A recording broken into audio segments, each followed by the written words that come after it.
allowing us today to meet and share our knowledge and time with one another in this seminar or in this webinar.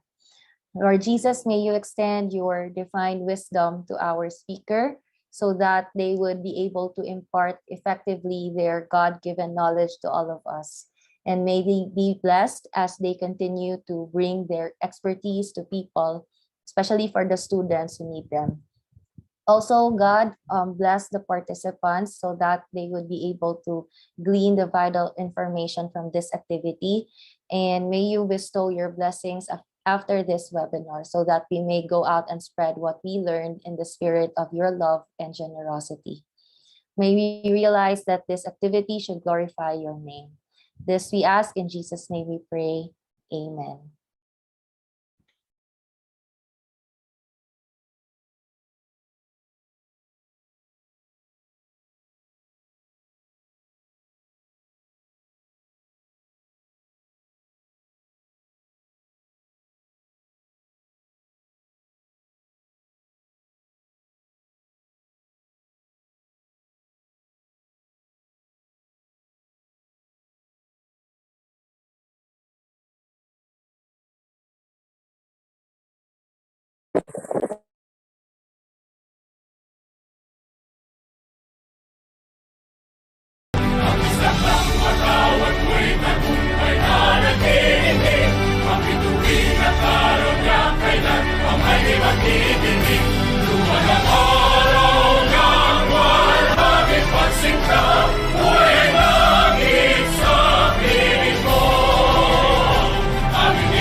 Marvelous it is to fly,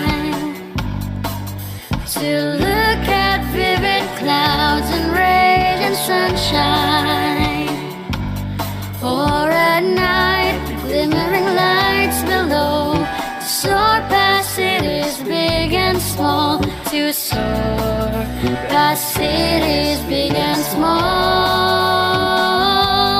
We shall fly with integrity, teach with passion, learn with diligence, and serve with compassion.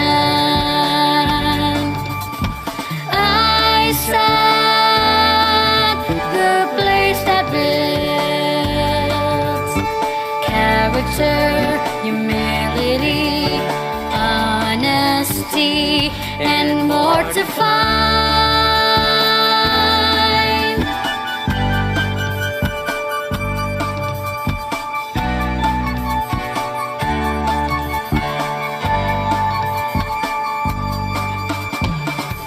Here's to our dedication and learning, our cooperation in teamwork, our confidence and progress. It's time for us to begin.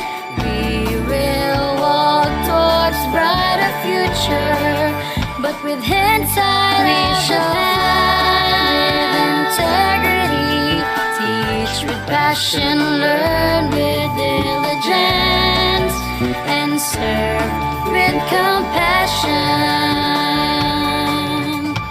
I sought the place that builds character, humility, honesty, and more to find.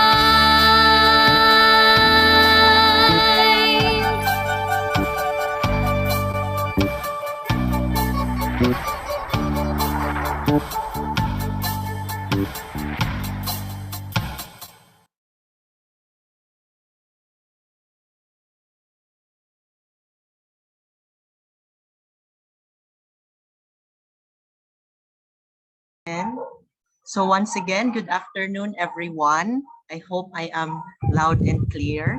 And once again, welcome to this afternoon's webinar entitled Future Proof Your Career, presented by ISAT's Guidance Office. So with that, I would like to ask muna no, everyone, how is everyone's first day of PAWA week? No, how kumusta naman kayo? No, feel free to chat while I will be reading no my spiel for this afternoon. So feel free to chat everyone no my fellow ISAT students, kumusta inyong first day of PAWA week. And once again, welcome and good afternoon sa mga kakapasok lang. We are now 100 plus.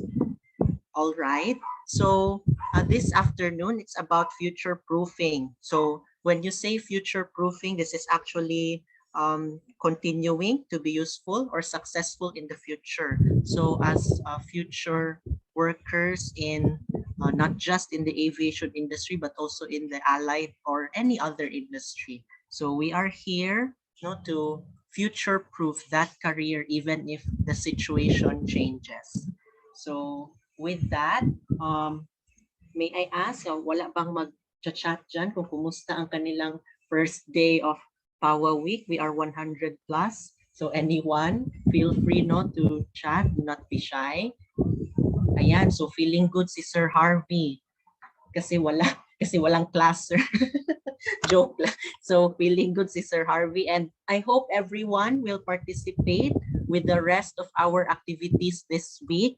No, so it will be posted later yung updated natin na schedule of activities. So watch out for the rest of our activities. And of course, tomorrow is yung student powwow, yung ating kumustahan na tradition for how many semesters now. So without further ado, I will now be calling our guidance facilitator for the introduction of the resource speaker, none other than Ma'am Maria Cecilia Santander. Ma'am says, please. Thank you, ma'am.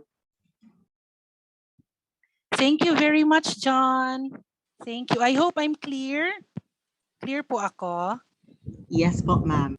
Okay, thank you very much. Okay, so to our school president, Attorney Myra Ann Tejio, to the school administration, headed by Sir Mati, our school administrator, to the program heads, the faculty members, students, ladies and gentlemen, good afternoon. It is with so much pride and honor to be presenting our resource speakers this afternoon. Ayan, excited ako masyado. I read this a couple of times kasi very inspiring ang kanyang profile. Okay, so ladies and gentlemen, our speaker carries with her a 20-year experience in organization development, strategic human resource management, training, industrial and labor relations.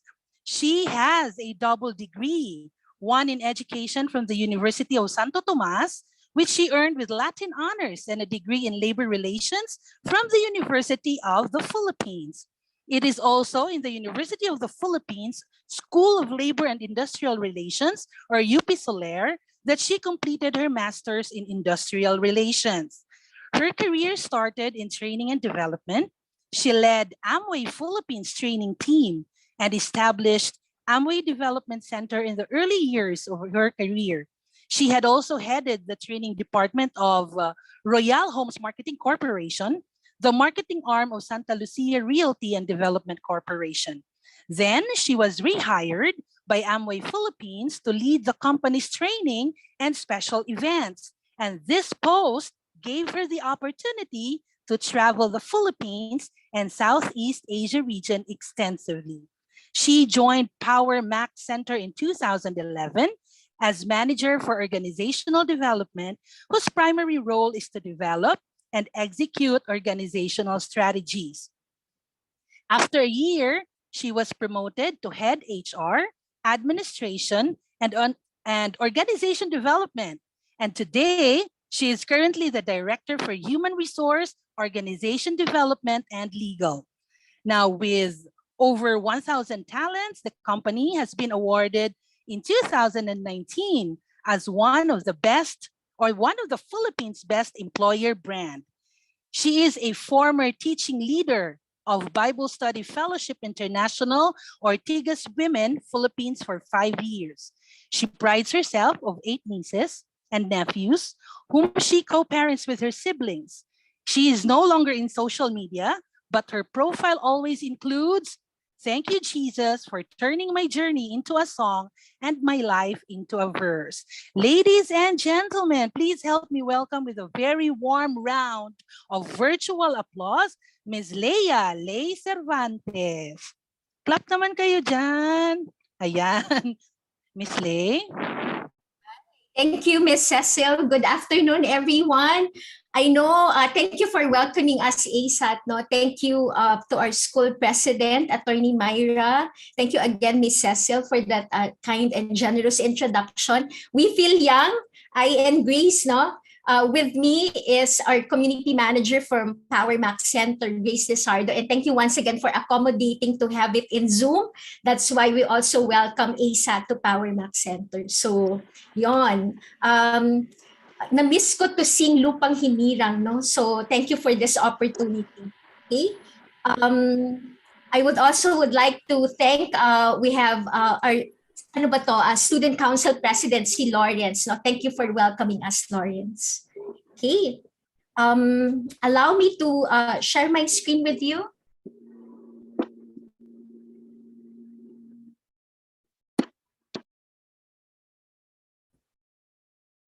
Okay, sige. Is my audio clear? I cannot see you anymore, but just put a thumbs up and Grace can cue me and alert me if you're good, no? Yes po, Ms. Lei, they're good po. Is also my slide changing ba? Is it changing? Yes po, Ms. Lei. Okay, sige.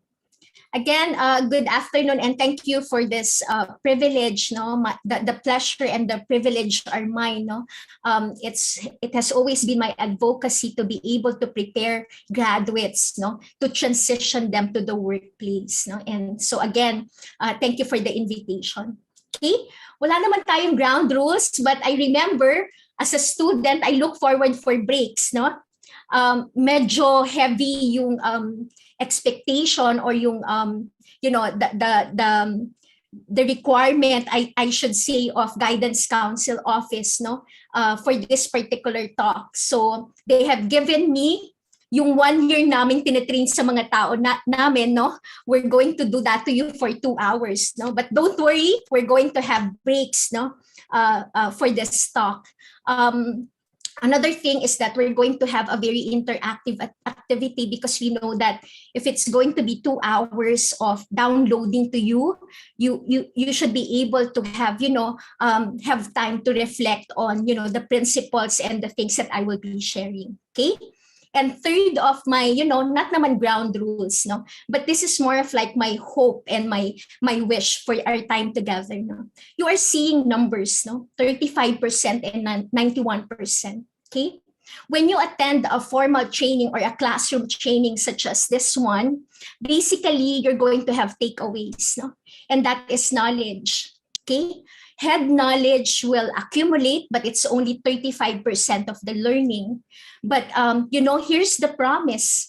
When you apply it, yung mga call to action, you will get 91% of that knowledge. So I hope that you will not only take with you knowledge, no, but also have that resolve, no, to apply all these principles. Okay? Sige. So every time we have a break or every time we have, an ample discussion, we're going to have the slides, no? So what will be your thoughts? Yung awareness. And this is basically what you learn, no? What you realize, what you understand, what you are disturbed of. No, awareness is basically also the things that disturb you, no? What are you being affirmed, no? And what is something that get you excited about, what you have been learning. But this is only 35%, kaya dapat may action plans or application. And the application always starts with I will statement, no? I will, no? It's not the will of, the grammar, which is a future tense, but the act of the will, no? So yun yan, kaya sinasabing I will, okay? So you'll have this as during our entire time together, okay? You've seen this, no? This is the invitation that was sent to you. And Lawrence mentioned that, no, earlier. Future-proof your career. No? I think we can rephrase this question by asking, how does one future-proof his or her career? So how does ASAT, no? How do ASAT students future-proof their careers? Okay. When you say, so the verb here, no, the goal is the future proofing. Okay. Sige, we know the word future, that's easy to define. Okay. But let's have, putting everybody on the same boat, let's ground this. No? Ano ba yung framework natin in proofing? Okay.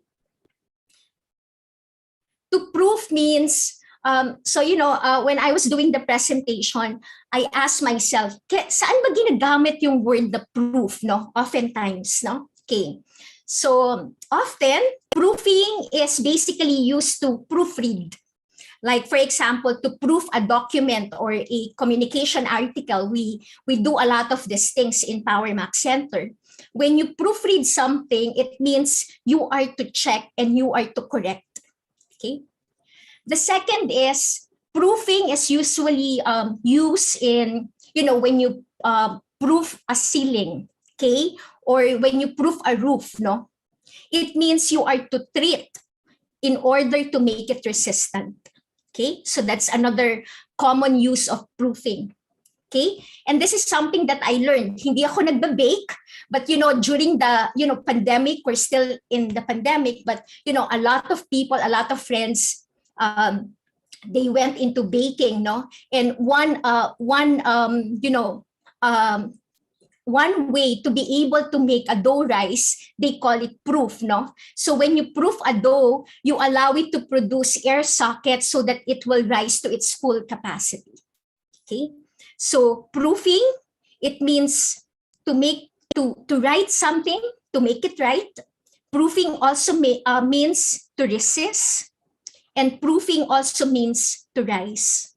Okay, so when you future-proof a career, I hope that you will remember these verbs. That you are to make something right, that you are to resist, and you are to rise to your full capacity. To write, to resist, and to rise, it means to transform. Okay, so how does one future-proof his or her career? Simple. Change. Because in order to move forward, you have to change. Okay? We are all called to be better. Cliche as it is and easy as it sounds, nothing can be farther from the truth, no?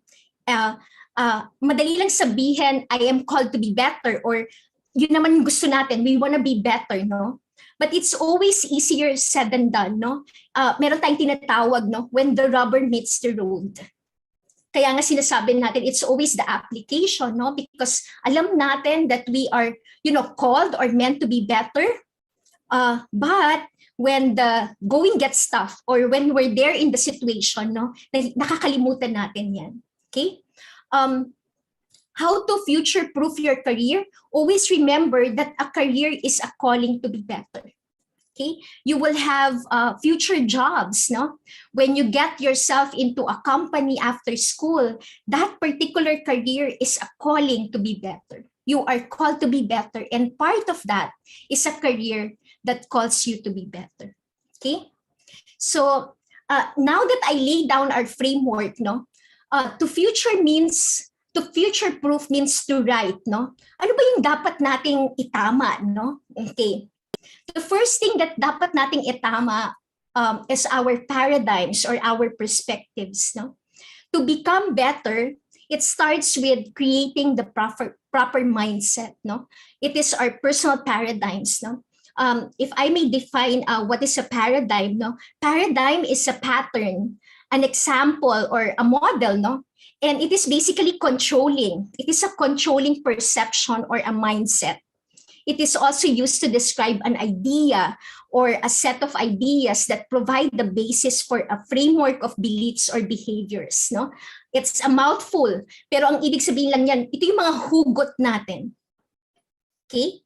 And here's the thing, no? Sabi ko kanina, it's controlling. And a lot of times, our paradigm serves nakaka-blind, no? It's blinding, no? Some of our most important paradigms are those that we hold of ourselves. And of course, we know this, no? If you have wrong perspectives, wrong actions, I will expound this later, you know? And because our important paradigms are those that we hold of ourselves, we also affect other people through the paradigms that we hold of them.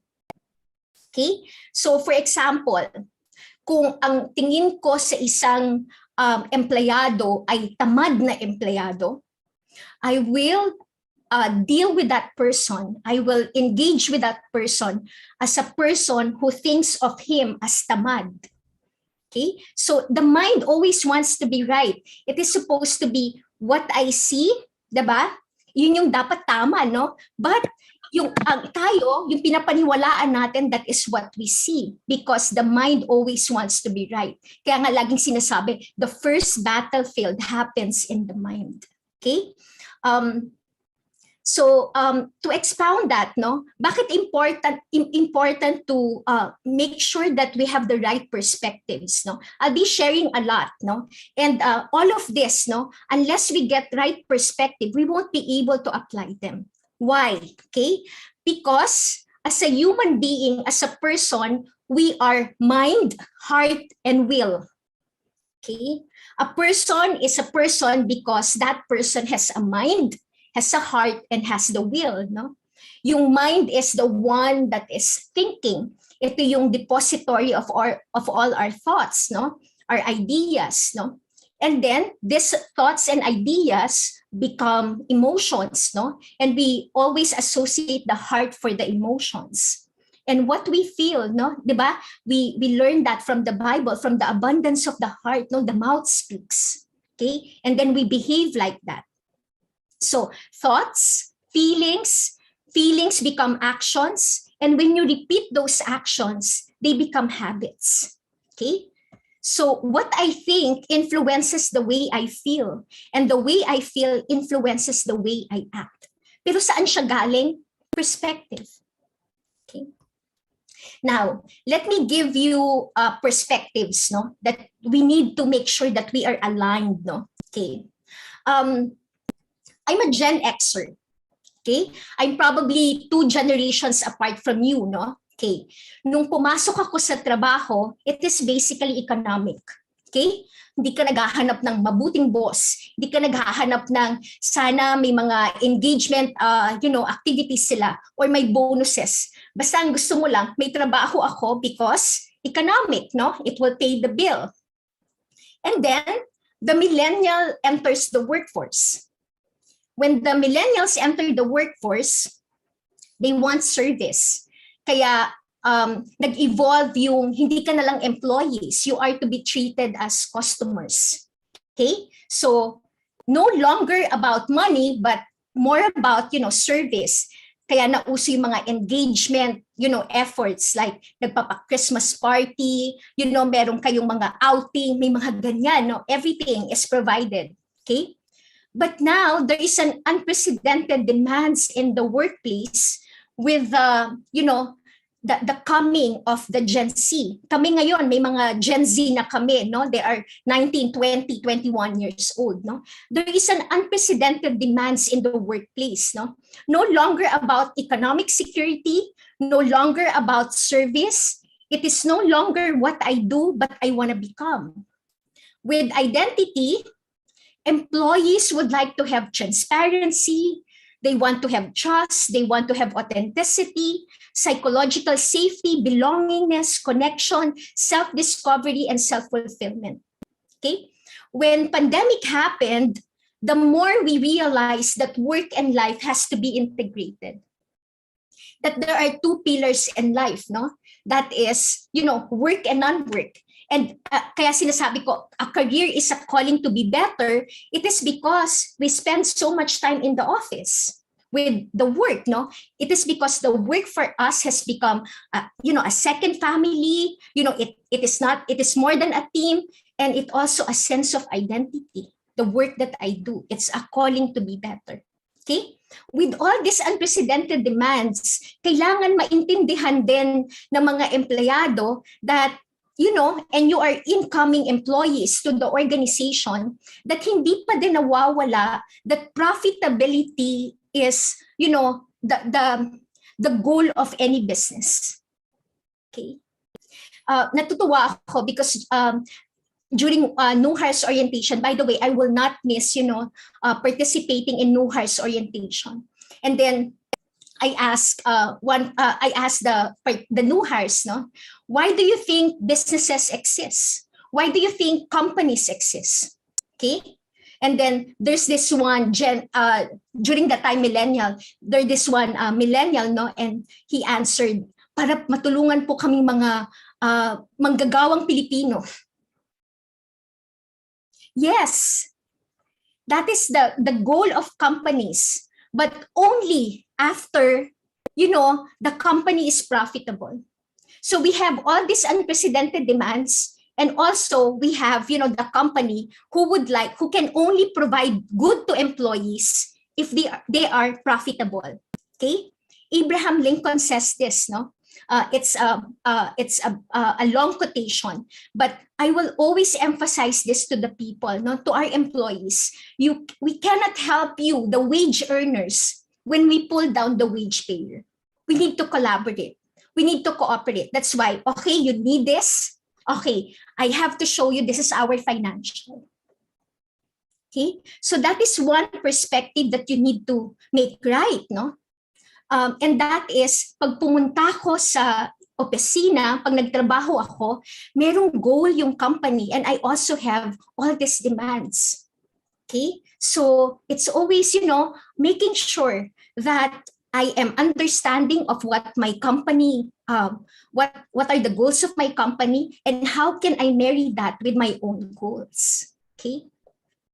I remember my favorite professor in UP, ang sabi niya is that, Lee, if you really want to be successful in your career in HR, meaning you have to treat employment as a love relationship.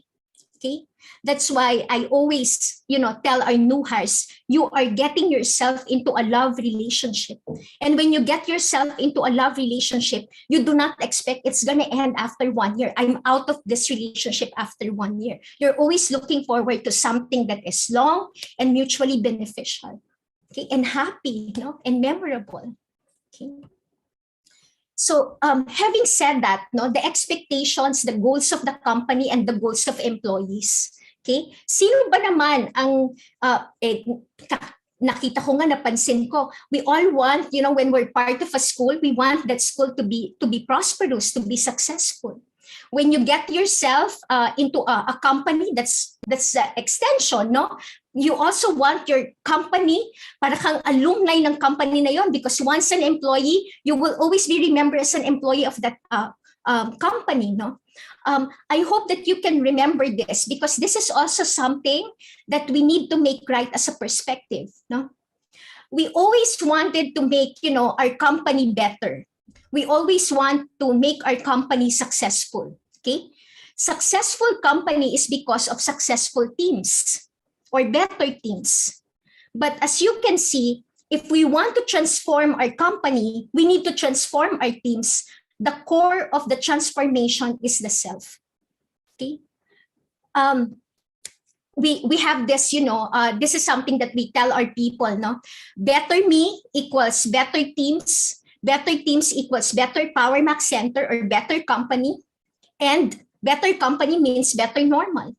Okay, and that is a huge statement. Talaga, if I have a better company, a better work life, that means it's a better normal. Yes.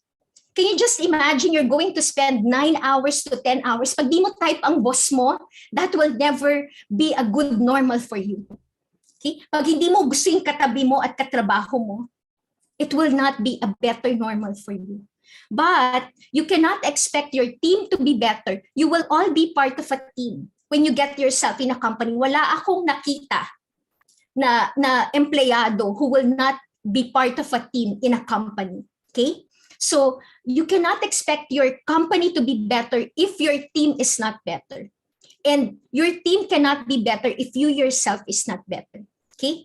If you are taking notes, I hope that you will write this down. No? Walang law of the strongest link. Merong law, the law of the weakest link.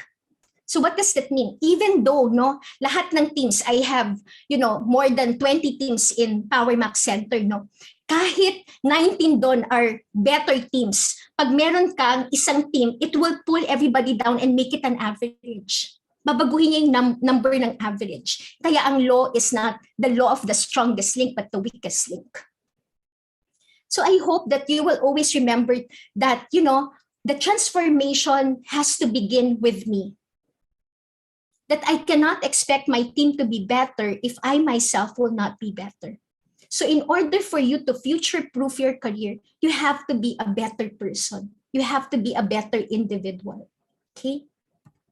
Steve Jobs says, your work is going to fill a large part of your life. And the only way to be truly satisfied is to do what you believe is great work.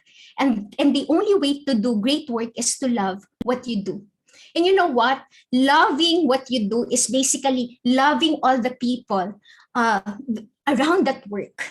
That means I will have to love my boss. I will have to love my colleagues. I will have to love HR. I would have to love the security guards. No, I would have to love the president. I would have to love the mancom and the execom in the company.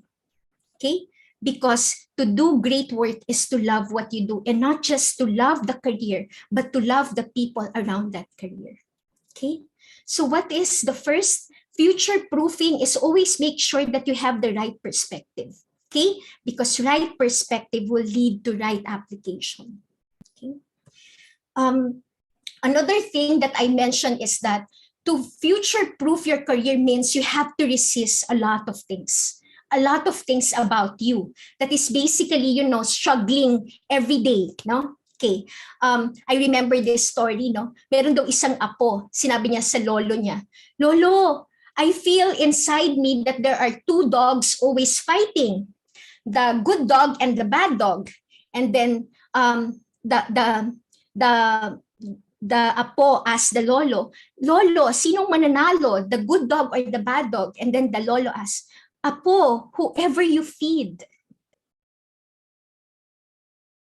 will win. And a lot of times, there's the good in you. We are all, God has given us conscience, to have, moral compass. And you have to resist a lot of things, that you know that they are not good. So, and a lot of things that we have to resist is, our own selfishness, yung ating mga tendencies. Okay. And that will bring me to, what's your story? Because when you get into a new company, you are going to be bringing your old stories with you. So becoming better, if that is a way to future-proof your career, it means you have to have a shift. And what is this shift? A shift from your old story to a new story. Sabi ko nga, when we accept a new employee in the organization, it's a love relationship. Kinalimutan ko na yung past mo. Okay? I am more interested on your present and your future. Okay? What about your past na pinatawad, or what about your past that is forgotten? Probably nung nakita namin, parang di maganda ang scholastic records. Or nung second year college ka, nakalimutan mong iayos, or hindi ka naging diligent sa pag-aaral. Okay? So those are old stories. Okay? Old stories are also probably your background, what yung mga influences mo, yung mga experiences mo. Let me expound on them. So always remember that our life, it is made up of stories. Every time I do interviews for our applicants, I would always ask, can you tell me a story about your life so that I can be heart connected to you? Our life is made up of stories. Okay. Ito yung term nila ngayon, di ba? Our life is composed of narratives. Okay? Some of us are raised or taught to trust people, to collaborate. But some of us may be raised or taught to trust only ourselves. That is why the natural tendency is to compete. Some are raised for autonomy and some are raised for loyalty. Some are raised to be interdependent while others are raised to be self-reliant. What is your story? Okay. This is one of the stories that I brought to work, or I always bring to work. Okay. My dad, no, I'm so blessed to be able to have a dad who taught me a lot of things, no? And my dad taught me professionalism, no? Sabi niya, Lay, di bali nang ikaw ang naghihintay kesa ikaw ang hinihintay. My dad also taught me hard work, no? Ang pagod di bumubukol. Okay? My dad also taught me integrity. Masira ka na sa lahat, huwag ka lang masira sa pera. Okay? And my dad taught me vision, kung saan baka this is to Tagalog, no? Kung saan nakahilig, nakabend ang puno ng saging, doon din siya mabubuwal or 'di ba, doon din siya pupunta. Okay? So that is my old story, no? And you might be now thinking, wala akong ganung dad. Iba yung pagpapalaki sa akin, no? Iba yung mga influences ko. When you get yourself into an employment to future-proof your career is to basically write a new story. Meron kang pagkakataon to write a new story. Okay? Another thing that, part of our old story is that our personality, no? Human beings, we have strengths and weaknesses that manifest as tendencies. No, I'll give you one example of a personality test. This is the DISC personality test. No, we are also teaching this to our people to make them aware, no, that this is your personality. You have your strength, but you also have your weakness. No, yes, si Jesus lang ang savior. No, walang dito, walang puro strength lang. Kaya bawal ang mayabang. Kasi kung meron kang strength, meron ka ding weakness. And you know what? Kung ano yung number ng strength mo, yun din yung number ng weakness mo. And here's the thing, kung saan ka strong, dun ka din weak. Okay? A dominant or a high D personality type, they want to get things done. That's their strength. But look at their weakness. Because they want to get things done, they are insensitive toward others. The reason we would like people or we would like our employees to be aware of their personality is so that they can have an application. Now that you are aware of your strengths, you must also be aware of your weakness. So, kaya sacrificial, no? You have to sacrifice the personality and write a new story. So, from your old story, ito yung nangyari sa'yo because nanalo yung weakness. Yung mga tendencies mo na weak, no? Now you have an opportunity to always check yourself to increase the strength and minimize the weakness. Okay? But that is part of your old story, that you can create new ones when you get into a career. And in fact, you can start as early as now. Okay? Another thing that is part of our old story is our experiences. Okay? Our experiences can make us, this can serve as red flags to us. It can either make us hyper-vigilant or tolerant, and oftentimes these experiences restricts us. Okay? When I, handle disciplinary actions, no, and I will look at the response letters when when employees were asked, no, to explain their side. Meron isang particular case, the most recent one that we had, no, ang sabi ng empleyado is that I did not report to my supervisor because I do not want to get involved. Because my experience in the past, in my past company, is that nung naging involved ako, what happened is that it did not do me good.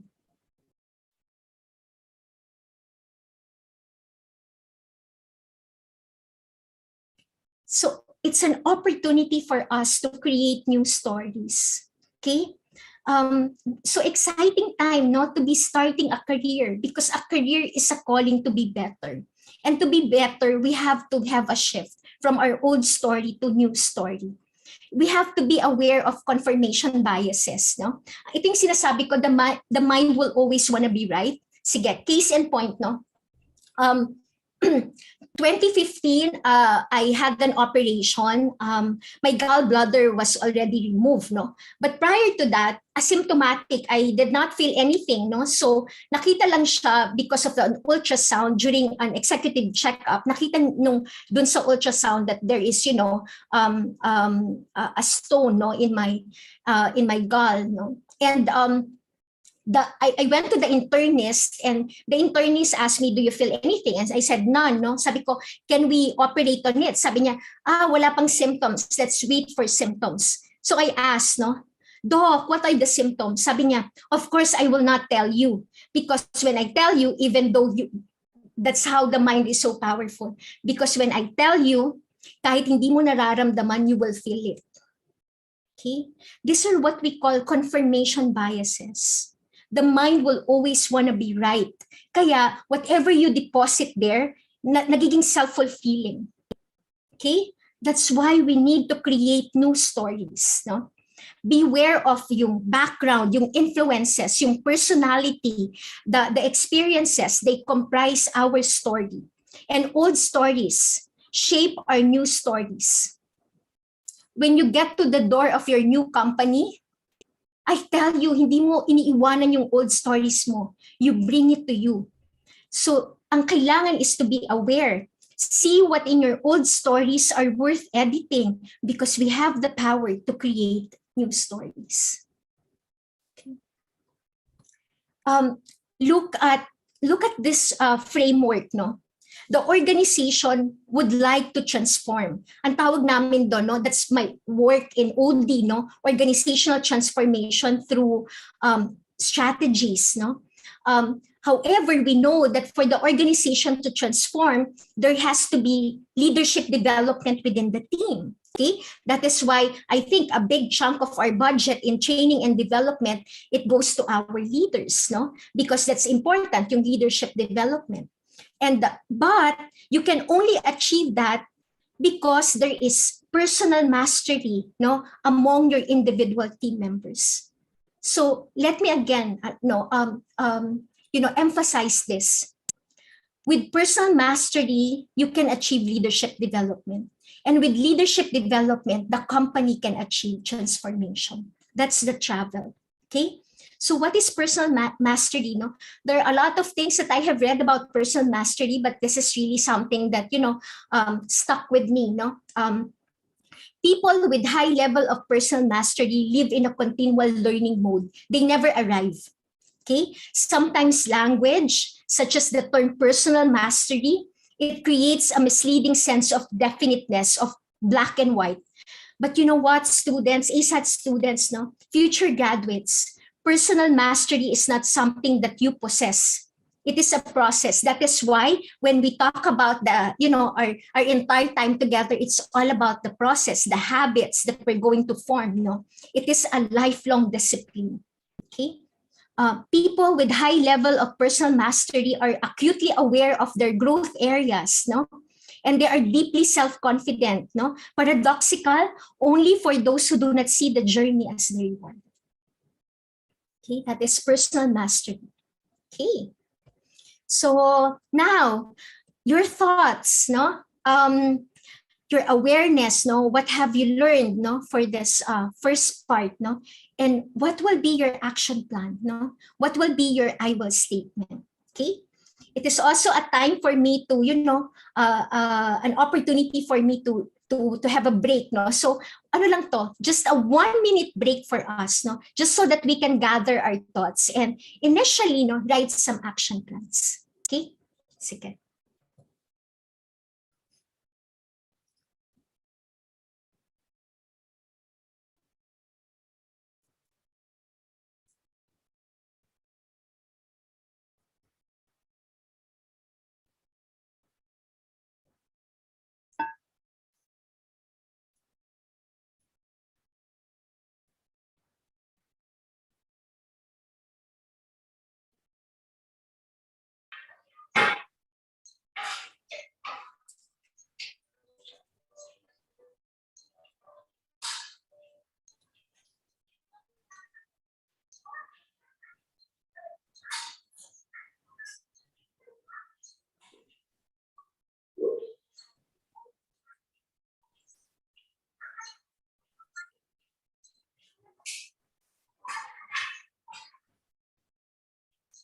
Okay.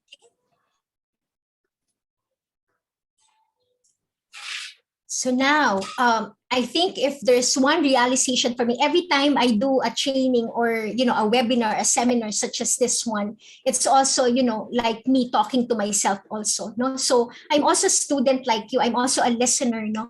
A participant like you this afternoon. So one thing I realized, no, is that everybody has a worldview, okay? And here's the thing. Our worldview generates the basic assumptions that we bring to the questions of life, to the decisions we make, to the opinions we form, and the conclusions we draw. So ESAT, future graduates, no, future workers, our ideas, our thoughts, they have consequences. So the worldview that you choose, they can have profound consequences. So you must resist.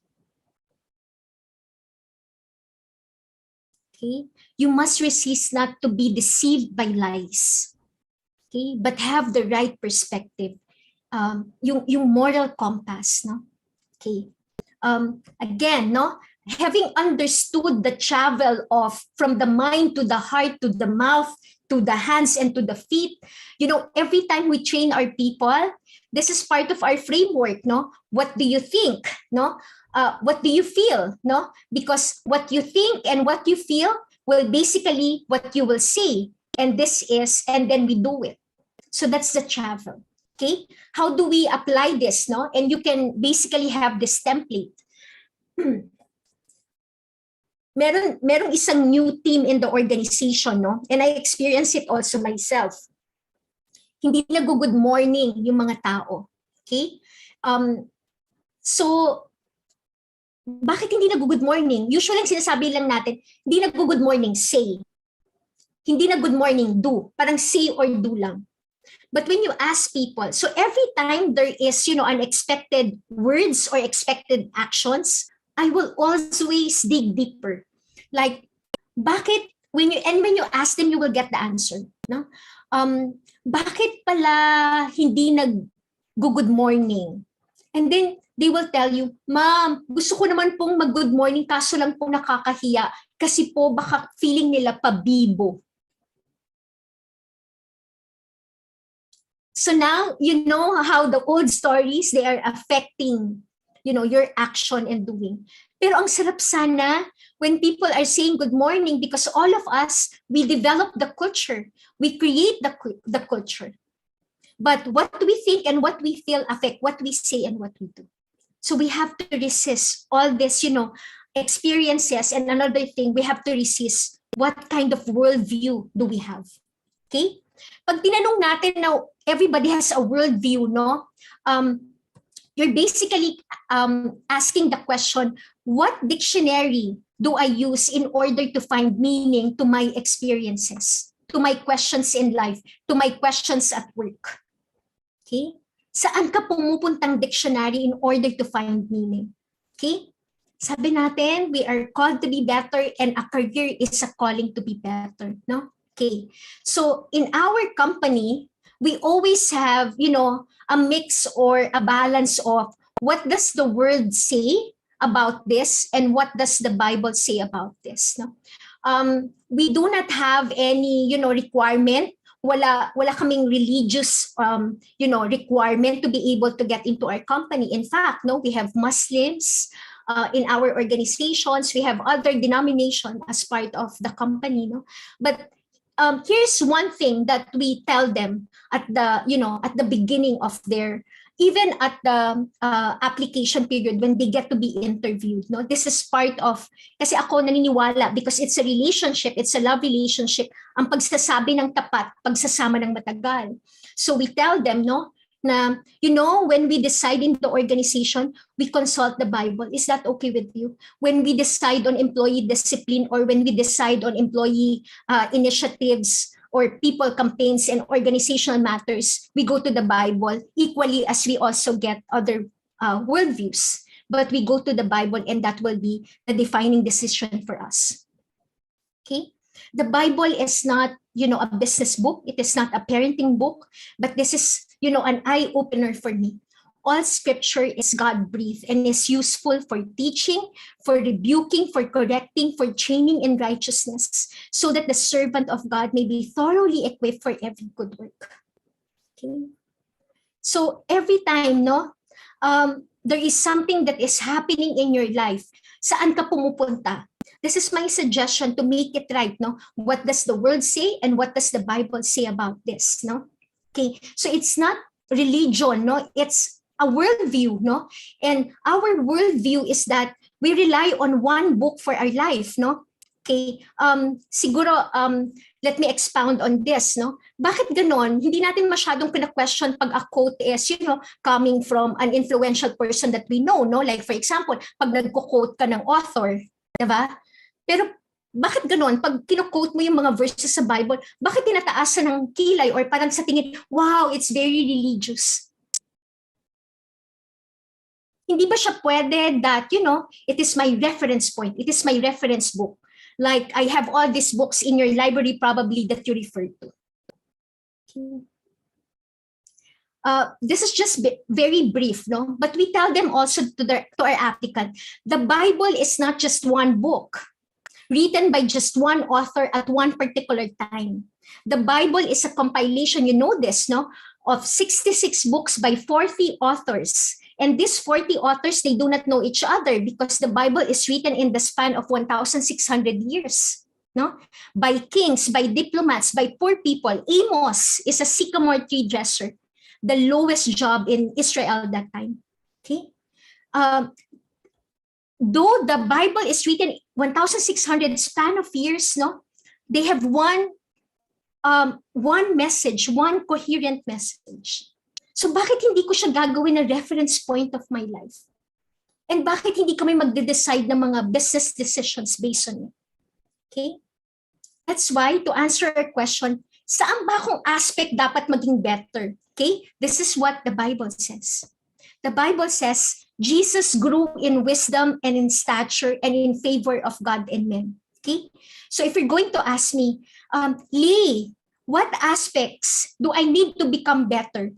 Personally, we are called to be better wisdom, mentally, intellectually. Okay? And we also have to be better in stature. That means physical, and it means, financial, no? Kaya ka nga magtatrabaho. It is because sana we are not in debt, no? Meron kang financial freedom, no? Or financially better ka. We are also would like to be relationally better. Okay, because we have a model, no? Jesus grew in favor of men, that's relational, and in favor of God, spiritual. In Power Max Center, we tell our employees, personally, you are called to be better in these 5 aspects when you get yourself into a company, which is something that I want to share with you. Okay, be better mentally, intellectually. So if you're going to be a future pilot, please, no? Yeah, expand your knowledge about it, no? Yeah, increase mental, no, and intellectual quotient. Another thing, physical, no? Dapat healthy tayo. Marami sa mga workers, no, ang gagaling, yung mga ideas na sa kanila hindi makapasok, no? Why? Because they're always sick. Bakit, no? Because they are not financially better. Okay? Lagi nating isipin, we are physical being and spiritual being. No? So we really have to take care of ourselves physically. Okay? The third one is financially. Alam niyo ba that more than 50% of losses in the organization, they are not because of external customers, but because of internal employees. And their integrity is compromised because financially they are not better. The fourth one, we have to be relationally better. Walang trabaho na hindi kailangan ng ibang tao. Okay? My output depends on the output of other people. That's why I have to be relationally better to them. Okay? And later on, we're going to talk about spiritual because that is also one component, no? In fact, the highest, no? Because everything will follow. Okay? So personally, we are called to be better mentally, intellectually, physically, financially, relationally, and spiritually. Okay? When you get yourself into a team, Lahat ng company ngayon, and sabi ko, no, you will all be part of a team. All of the organizations would like to have continuity of the business. The pandemic that happened to us, lahat ng companies no on their toes, making sure that the business will continue. Okay, a lot of most, if not all of industries right now would also like to innovate. Okay, sa company namin, we are measuring innovation, no? Innovation in terms of disruptive and incremental. Pag incremental, there is already an existing, process, and you would like to improve that, no? Pag disruptive, it is nothing, wala, bago, no? Something new. We measure innovation. And now, no, because nabago yung demands ng customers, we want to serve them fast, no? Kaya yung agility is something that is required from us, kaya yung turnaround time. Can you imagine all the industries would like to have business continuity, innovation, and turnaround time? That's why, as future members of the organization, you are called to be better in 3 aspects. Number 1, competence. How do we define competence, no? Kanina sinabi ko, personally, dapat mentally and intellectually better, no? Same lang yan, very much aligned. If these are my expectations from my team to continue, to innovate, and to make sure that our service is agile, all the team members, no, and I am an individual team member, I have to be competent. And what is that competence? It refers to your knowledge and your skills. Okay? I hope I have time to be able to drill down all the competencies, but I have compiled to you important competencies in the workplace nowadays. And hopefully, this can future-proof your career. Well, help future-proof, because this is just one aspect. Okay? Of course, no, if you are, a tourism graduate, no, and you will be working in a hotel, you have to increase that core or technical competency. Okay? But you also have to have leadership skill. No, what is that leadership skill? Pagpasok mo sa workplace, baka wala ka pa agad tao. You are an individual contributor. But here's the thing, personal mastery is called right now as personal leadership. And what is leadership? One word, influence. It is the ability to influence through vision, through clarity of vision and clear direction, and inspire and motivate, no, people towards the achievement of a shared goal. It doesn't say there that, I have to have people under me structurally. Okay? Meron akong mga nakikita supervisor pero walang influence. So what is leadership skill? Ability to influence. Customer focus will talk about that because relational. Thinking skills, no? Being strategic, being analytical, being critical, no? These are thinking skills. And this is one competency that we need to develop, no? To future-proof our career. Project management, no? Because we're going, there are always projects in the, in the office, like initiatives, strategies are basically projects. And we want people who are very good in planning and very good in execution and very good in making sure that from end to end it's done, initiation until the completion. Project management. Okay? Business acumen. Kanina sabi ko, we cannot pull up the wage earner, that's us, that includes me, by pulling down the wage payer. We have to think of the company as our own business. And you know what? May impact at may difference. Kitang-kita ko to, yung mga nag-overtime, no? O malalaman mo na lang, wala nang aircon, pinatay na nila. Because they know, tapos na yung supposedly aircon time, saka sila na lang naman yung nag-overtime. They will make sure, no, that they are not using, nagsasplurge sila on bond papers when they're printing. Kala lang natin walang impact, no? But that is basically having a sense of, business ownership or sense of ownership. Okay? And of course, no, it's a digital world. So dapat technologically savvy tayo. These are the competencies, no? So just, a bird's eye view, and we hope that, merong opportunity to be able to expound this on you. But I hope that this can give you an awareness that competence refer to the knowledge and the skills. And these are the important skills of, future workplaces, the present day workplaces and the future workplaces. Okay?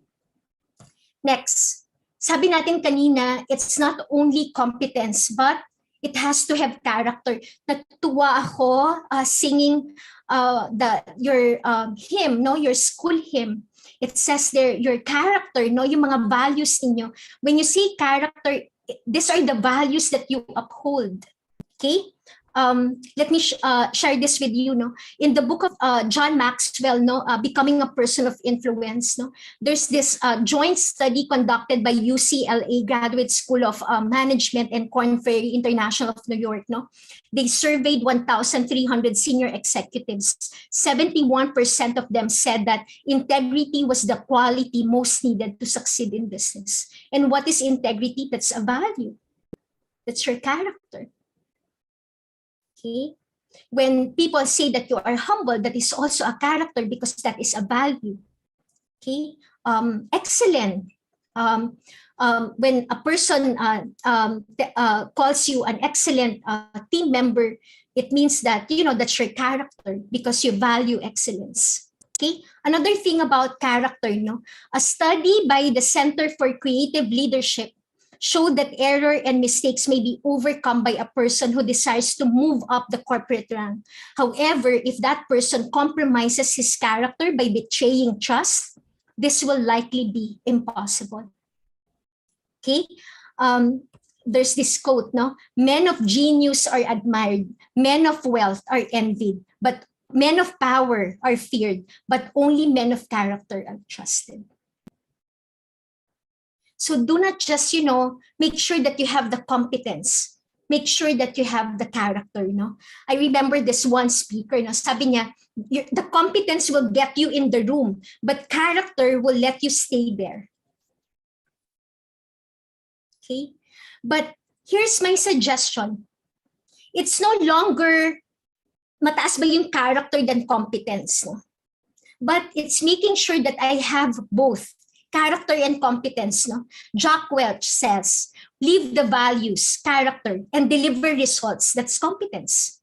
Warren Buffett prioritizes integrity, character, and intelligence, competence. Jim Collins, no, describes level 5 leaders possessing extreme personal humility, character, and intense professional will, competence. Ram Charan, an organizational guru, emphasizes a leader of the people, character, and a leader of the business, competence. So have both. Okay? And the companies that you will get yourself into, they have values. No? So do not just, you know, get the work done. Nag-commend kami, like for example, yung report was delivered accurately, tapos promptly, hindi mo sinasabi na, thank you for the report, congratulations. Wow, congratulations, that is an excellent work. Diba? You commend the values. So make sure that you do not just, you know, look at the core values of your company, of your future companies, and nakahang lang siya sa room or, you know, tinitignan mo lang as you pass by the corridor or the halls of your office, future office. But make sure that you embody them, and not just embody, but integrate them in your work and life. Okay? We pride ourselves in Power Max Center to be very value-driven.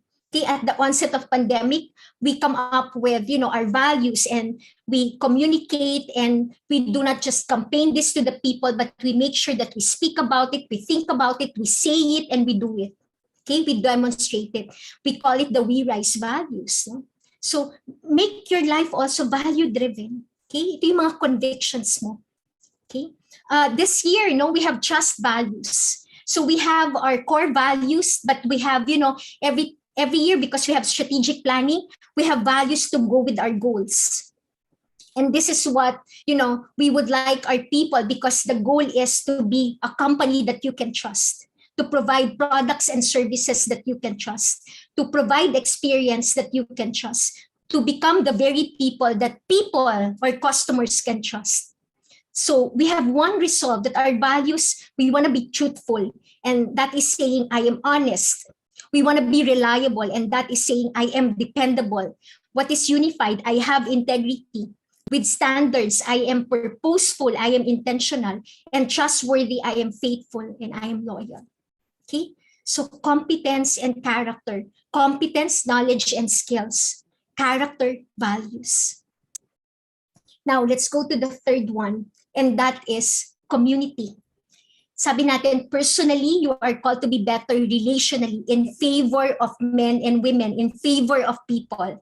Because you will be part of, a team, no? And relationship has to be very good.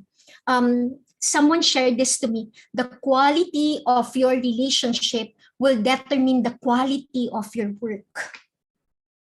Because that's how interdependent we are at work. Okay? I'll give you an example.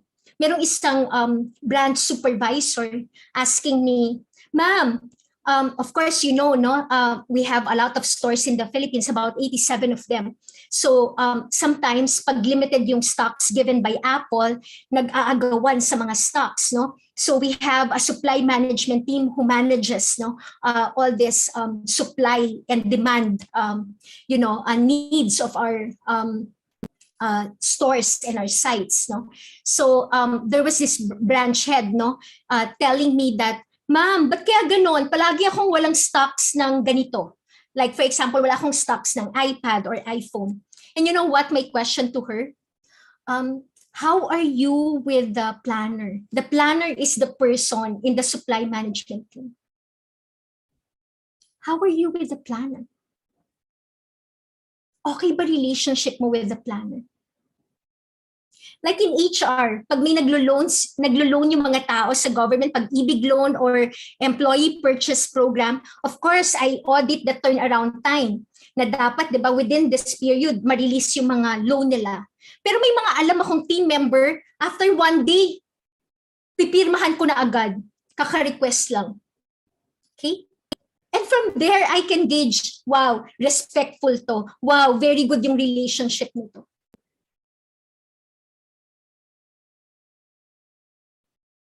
So make sure that you also, as you increase your competence and you develop your character and become better in your values, be better also in your relationships. Sabi ko nga, bakit ganon? Palagi na lang nag-a-ask ng mentor professionally. Like mentor, for example, you will be getting mentors. Sino ba mga magagaling na pilot or sino ba yung magagaling in your industries or in your profession? Pero bakit walang kumukuha ng mentor for relationship? And that is one important aspect of future-proofing, our career. Okay. So now, we are called to be better as a person, as a team, and also as a team member, so I hope that you remember that as a person, you are called to be better spiritually, physically, relationally, mentally, and financially. And as a team, continuity, innovation, turnaround, these are the demands of the business. So as a team member, you have to increase your competence, your character, and also your relationship. Okay. Let's go to the third one, and this means to future-proof means to rise to its full capacity. Okay? Diba? Parang lagi na natin yung naririnig, my full potential, the best version of myself. Ito, we do not even want to think about best yet. We just want to be better. Okay? That is why, baka ma-preempt ko, praise God, it is not about perfection. It is just perseverance. Okay? So how can we rise, How can we rise to our full capacity? Okay? I'll be showing you a video, and the video runs for about 7 minutes, Let's make this fun, Walang, let us not take this seriously, because learning happens when, we are relaxed and we are joyful and happy. So I just want you to watch the video, and I am just only going to ask you one takeaway. Okay, that we are going to, share our insight in the chat button. Just one takeaway. It doesn't have to be a paragraph, just a statement kung ano yung na-remember mo from the 7-minute video. Okay? Sige, let's all watch this.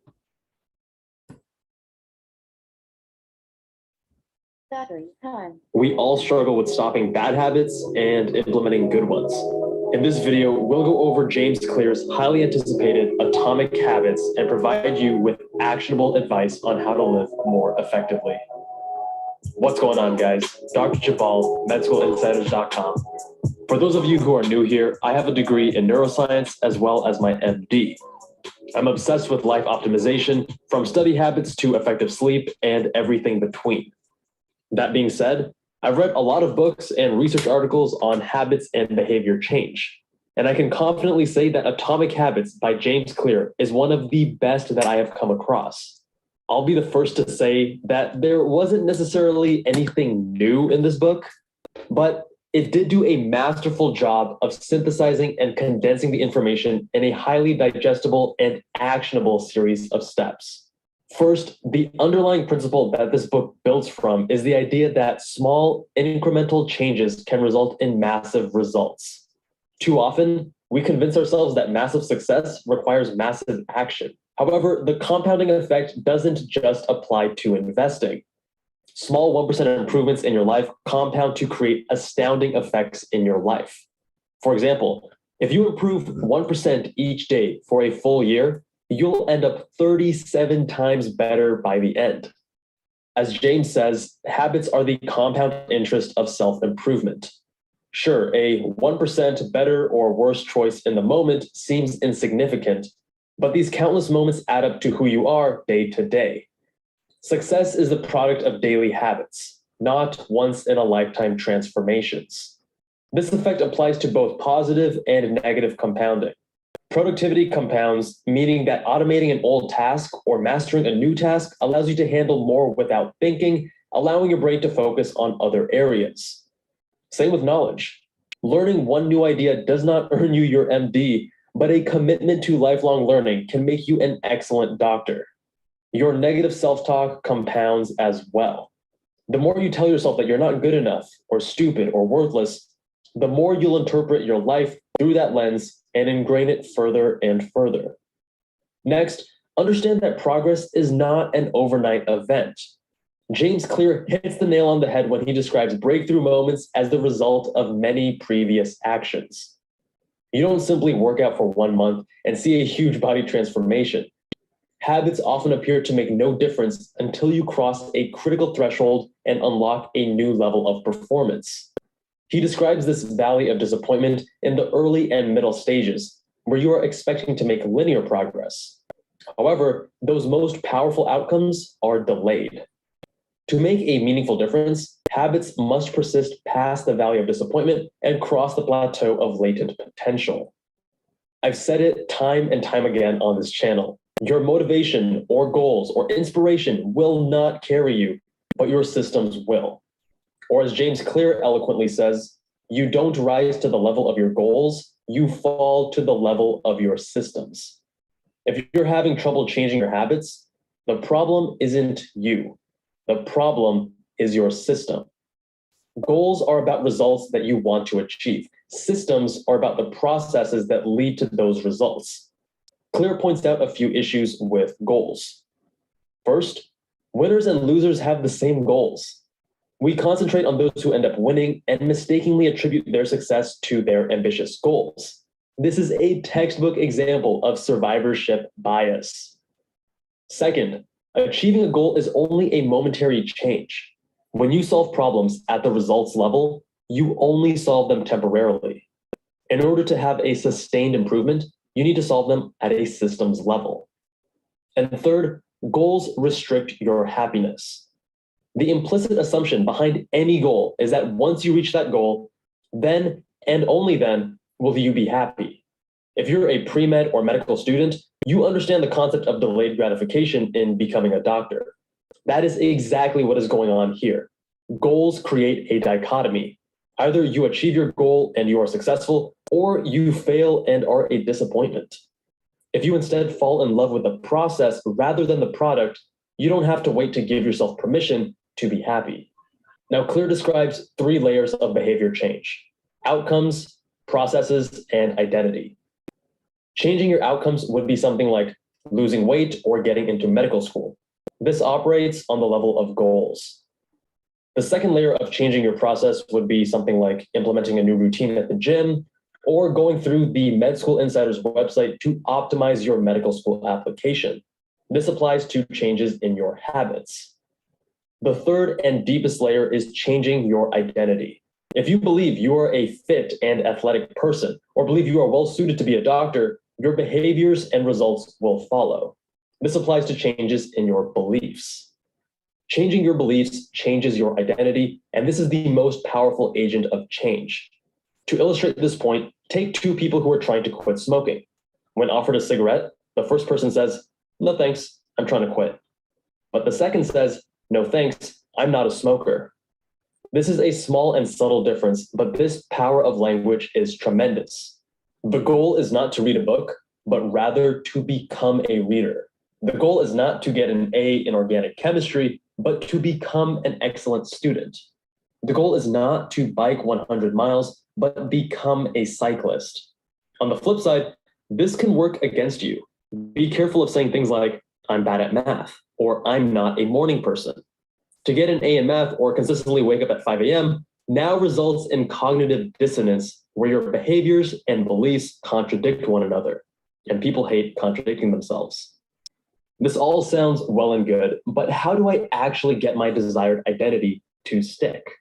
Well, the more you repeat a behavior, the more you reinforce the identity associated with that behavior. Each experience in life modifies your self-image, but I didn't consider myself a YouTuber after uploading just my first video. But after dozens and dozens of uploads, my self-image began to change. This is a gradual evolution. We don't change in one moment, but rather we change bit by bit, day by day, habit by habit.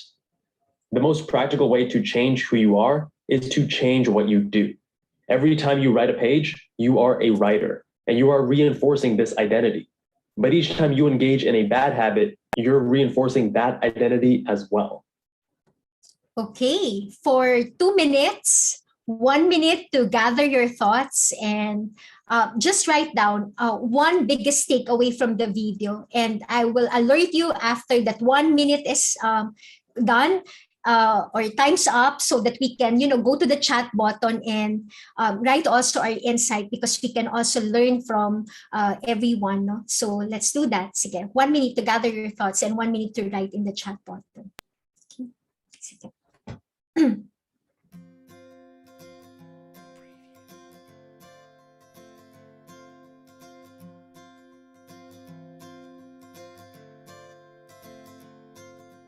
Morning has come, I'm awake, and I feel ready to start the day. I will get up, I will get dressed, and everything will go my way. 'Cause today is my day.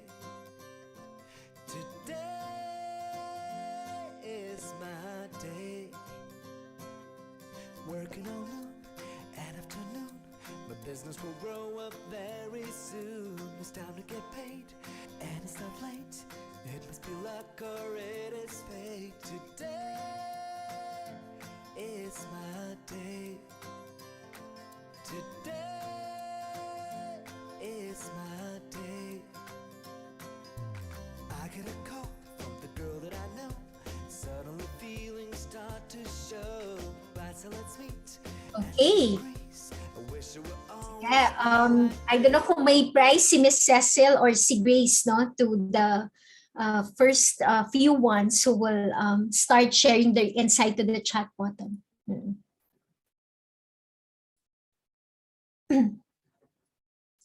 Wow, thank you, Lawrence, no? Yeah.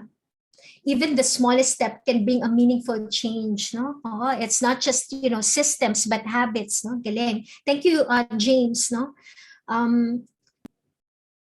Okay, I think we have a question here, and I hope that we have time, no? We can answer that question. Okay. Sige. Our own words and beliefs have impact on our behavior, no? Tama yan, no? That's the reason the first battlefield happens in the mind, no? And the video talks about, making sure that we have good habits as well. Okay. Putting value to oneself is important. Change starts not tomorrow, but today. Oo, diba? And do not underestimate 1% change every day because at the end of the year, you are 37 times better person. Our identity, thank you, Attorney Myra. Our identity is changed by our habits, no? I think that will serve as my cue, no? To continue, because that is also what I learned from the video. But please keep them coming. See Grace, Grace will take a screenshot and also share it also to ASAT, no, to guidance office. And I also wanna see your insights. The same with Attorney Myra, no. If this is future proofing our career, becoming a better person, it doesn't, the identity is the goal. We want to be a better person. Sino ba naman ang ayaw maging better, no? However, as James Clear says, you do not rise to the level of that identity, to that goal. Diba? You fall to the level of your habits. That's why becoming, if you may review your English 101, it's a present perfect tense. Becoming, it's happening, it's ongoing, no? So now for my next part with you, it's all about developing the habits to be able to make sure that we get to the who, the identity that we want to become, and what is that person that we want to become, a better person. Okay? Always have the right perspective, no? Better is a journey more than a destination. A lot of times, di ba, yung mga New Year's resolution, bakit ba tayo palagi nagfa-fail sa ating mga New Year's resolution? Because we think of them often, no, as a destination. That we forgot that the most important principle is that when you get better every day, it's in the bag, you will get to that destination. Okay? Last 2 Christmases ago, someone gave me a book, and it is entitled Not the End but the Road, the Journey Towards the Goal. No? So it is not the destination but the journey. Okay? Martin Luther says, this life therefore is not righteousness but growth in righteousness. Not health but healing, no? Not being but becoming, not rest but exercise. We are not yet what we shall be, but we are going toward it. The process is not yet finished, but it is going on. This is not the end, but it is the road. All does not yet gleam in glory, but all is being purified. Di ba naririnig natin, smell the flowers, no? Trust the process. Okay? Personal mastery is the perspective that you have never arrived. Okay? Dr. Williams, no, a poet, no, he said, the road of life twists and turns and no two directions are ever the same. Yet our lessons, they come from the journey, not the destination. Okay? And I hope that you remember this, no? You do not rise to the level of the identity or the goals that you want to become or the dreams that you want to achieve, but you fall to the level of your habits, no? Yes, you may have the good intentions, but if your direction, the habits, no, is not going toward that intention, you will not get there. So that is the reason to become a better person is making sure that we have good habits. And since we're talking about roads, let me offer 5 habits in reference, no, to a road. So 5 roads, 5 habits. Okay. These are the roads of excellence, no? Of empathy, of connection, of accountability, and of sacrifice. This is again, nakatie up to dun sa call to be better personally, call to be better as an individual team member, and call to be better as a team. These are, my proposal for us. These are the habits that I'm proposing for us to achieve to become a better person. Okay? Sige. Let's go to the first one. The road of excellence, no? But before that, mag-review naman tayo ng English natin, no? Pag-graduate na kayo. So, reviewin natin kasi ang tawag dito, may matututunan tayo sa kanya. Okay? Sige. For example, hindi ko na bago yung name, no? Lawrence does things. That is a complete sentence. So, bakit siya complete sentence? Because you have a subject, the doer of the action, and the action word, the verb, no? So, for example, our life, it is like a sentence. If you are doing nothing, your life is not a complete life. Okay? So, and here's another thing, no? We also learn in English that meron tayong tinatawag na adverbs. These are, describes the verbs. So Fern does things decisively and passionately. Malaki yung difference, no? Hindi lang niya ginagawa yung bagay, but ginagawa niya decisively and passionately. So let's pay attention to our verbs and adverbs. To become better person, let's pay attention to our verbs and to our adverbs. Okay? So as I move towards each of the journey, I will be talking about the verbs and the adverbs that connect to them para mas maalala natin. Okay? The journey of excellence. In our definition of excellence, it is one of our core values. Ang excellence for us is, doing my best. But let me expand that, no? Excellence is about focus and about all in. You want to be excellent, you have to be focused. Wala akong nakitang excellent people na scattered sila. Ibig sabihin, ang dami nilang iniisip. I am an NBA fan, no? Sabi ni Michael Jordan, focus like a laser, not a flashlight. I'm sure all of us, we know the difference. We have used a laser pointer and a flashlight. When you use a laser, the light is so directed, so focused. But when you use a flashlight, it is, scattered. You cannot be excellent when you are not focused. So focus like a laser, that's the verb, and not a flashlight. Another thing is, are you all in? Meron mga iba, you cannot be excellent pag one foot here and another foot there. You have to be all in, no? May idiom, jumping with both feet in. I am all in. So how do we know if we are on the path, no? Yung habit of excellence by being focused and by being all in. Okay? Another thing that I want to suggest to you is that let's make it a habit to be reliable, because excellence is about reliability. Okay? I am a watch fan. Ibig sabihin, no, gustong-gusto ko talagang every time, no, I have new people that I talk to or nakakamit ko, palagi akong napapatingin sa watch. Wala po akong Rolex. Siguro ang pinakamahal kong watch is just the Apple Watch, no? But there's this one advertisement of Rolex, no, that I read or saw in Time magazine, no? Nakalagay doon, if you are in the moon, you get the accurate time. If you are in the deepest sea, you get the accurate time. Reliability. A lot of times, we are not excellent because we are not reliable kasi may pinipili tayo. I'm telling people in the organization, bakit ganun? Pag gusto mo yung manager, napaka-reliable mo. Pag hindi mo na gusto yung tao, hindi ka na reliable. Bakit ganun? Pag irate na yung customer, hindi ka na reliable. Pero yung pag mabait yung customer, pag magiliw, pag personable, personable ka din. Diba? The Bible is saying, if you love the lovable, walang credit doon. Okay? Madali yung gawin eh. But when you love the unlovable and like the unlikable, doon may credit. Okay? So yun yung sinasabi ng advertisement ng Rolex, no? Regardless of my mood, regardless of the person, you can count on me.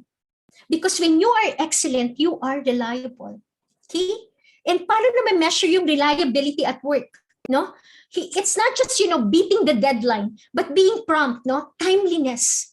Okay? The relevance, no? The understanding of the reality and the return on investment, no? Naiintindihan yung business acumen, yung organizational quotient, no? Napaka-helpful sa colleagues niya. Okay? Hindi lang maka-email, hindi lang maka-text, but making sure meron kayong subject, di ba? Productive communication. Sabi ko nga, di ba? Communication, if you are not achieving the result, it's not productive. Okay? Proactiveness, the response time, the execution. Okay? Are you reliable? Okay. So the first journey, the first habit is the journey of excellence. Anong sabi natin? 1% is better every day. So if we do not, kung hindi ka excellent today, meron pa tomorrow, no? Okay? Because the goal is to be better every day, each moment, just to be aware. Nakita ko yung request for this kind of talk. Nakalagay doon, just give them the awareness, no? And tama yun, no? Your guidance office is on point because awareness is curative. Okay, so be aware, no, that you are on the path of excellence when you are focused all in, no, and when people can rely on you. Okay, let's go to the second journey and the journey of empathy. Okay, this is just a short video. Let's watch this. So what is empathy and why is it very different than sympathy? Empathy fuels connection. Sympathy drives disconnection. Empathy, it's very interesting. Teresa Wiseman is a nursing scholar who studied professions, very diverse professions where empathy is relevant, and came up with 4 qualities of empathy. Perspective taking, the ability to take the perspective of another person or recognize their perspective as their truth. Staying out of judgment, not easy when you enjoy it as much as most of us do. Recognizing emotion in other people and then communicating that. Empathy is feeling with people. And to me, I always think of empathy as this kind of sacred space when someone's kind of in a deep hole and they shout out from the bottom and they say, I'm stuck, it's dark, I'm overwhelmed. And then we look and we say, hey, I'm down. I know what it's like down here and you're not alone. Sympathy is, ooh, it's bad, no, you want a sandwich? Empathy is a choice, and it's a vulnerable choice, because in order to connect with you, I have to connect with something in myself that knows that feeling. Rarely, if ever, does an empathic response begin with at least. I had it, yeah. And we do it all the time, because you know what? Someone just shared something with us that's incredibly painful, and we're trying to silver lining it. I don't think that's a verb, but I'm using it as one. We're trying to put the silver lining around it. So I had a miscarriage. Oh, at least you know you can get pregnant. I think my marriage is falling apart. At least you have a marriage. John's getting kicked out of school. At least Sarah is an A student. But one of the things we do sometimes in the face of very difficult conversations is we try to make things better. If I share something with you that's very difficult, I'd rather you say, I don't even know what to say right now. I'm just so glad you told me. Because the truth is, rarely can a response make something better. What makes something better is connection. Okay, the journey of empathy, no, going back, referring to the aspects of which aspects do we want to become better, no? Personally, diba, parang in favor of people, so relationally, and then as a team member, we have to be better in terms of our sense of community, our relationships, no? And in order for you to check, no, and in order for us to make it a habit that we are on the road of empathy, basically these are the verbs, no? Number 1, taking the perspective of the person. Okay, ano sabi natin? We are mind, we are heart, and we are will, no? Okay, so take their perspective, meron niyang hugot, may old stories yan, may experience yan, may influence yan. Okay, consider their emotions. Not all emotions are true, but all emotions are valid. Okay, and the third one, the act of the will, withhold judgment. Okay, so how do you know that you are on the road of empathy? If you are always taking the perspective of, and we can make this as a habit, no? Taking the perspective of another person, consider their emotions, and withhold judgment. When you get to the workplace, your future work, you are going to have future teammates, and you should have a habit of offering them empathy. Okay. Next, the video ended with the term connection, and that is our third road, the journey of connection. To become better, make it as a habit, and that is the habit of building connection. Okay? Sige. Grace, I cannot see them. Maybe we can ask them a thumbs up. Okay ka pa ba dyan? Yan. Okay pa ba sila, Grace? Yes po, Miss Lay. Okay na, okay. O, sige. Thank you, Grace. No? Let's go to the journey of connection. Okay? Sabi natin, we have to be relationally better. We are an interdependent part of a whole. Walang nag-iisa dito, no? Our God is a triune God. Minodel niya sa atin ang collaboration, cooperation, unity, no? So that is the reason why we need to be more connected to each other. Okay? So how can we gauge whether we are on the journey of connection? Okay? A noted psychologist says, connection is the energy that exists between people when they feel they are seen, they are heard, they are valued, when they can give and receive without judgment. Ayan na naman, without judgment, withholding judgment. And when they derive sustenance and strength from the relationship. Okay? So what are the verbs and the adverbs? No? Number 1, communication is key. Okay? Hindi nyo ito nakita as a competency, communication skill, because this is part of the value and the relationship. Dapat mataas ang communication. Okay? Gen Xer nga ako, diba? So nahalata na talaga yung edad ko. Hindi ko alam kung naabutan nyo pa to. My sister and I, no, ito yung toy namin nung araw, no? Yung parang nagte-telephone ka. And this particular telephone, na ginawa from 2 cans, you cannot basically communicate if both of you, yung can ninyo over your mouth. Dapat yung isa over the mouth and the other one over the ear. Okay? And that is basically the principle of communication. Somebody has to listen. I'll give you the communication process. And if you can master this, you can apply this, not just communicating to your colleagues in the future, to your boss, but in your family. Okay? Number 2. So number 1, listen. Number 2, respect. Okay? You cannot have connection if you do not have respect, no? Sabi natin, we have to create new stories. But lagi nating isipin that yung mga taong makakasalumuhan natin in the office, may dala-dala silang old stories. So we need to respect all of this. Okay? So you can have connection when you give them respect, no? And the third one, the act of the will. Assume the best in people. Okay? Sige, let me give you an example of assuming the best in people.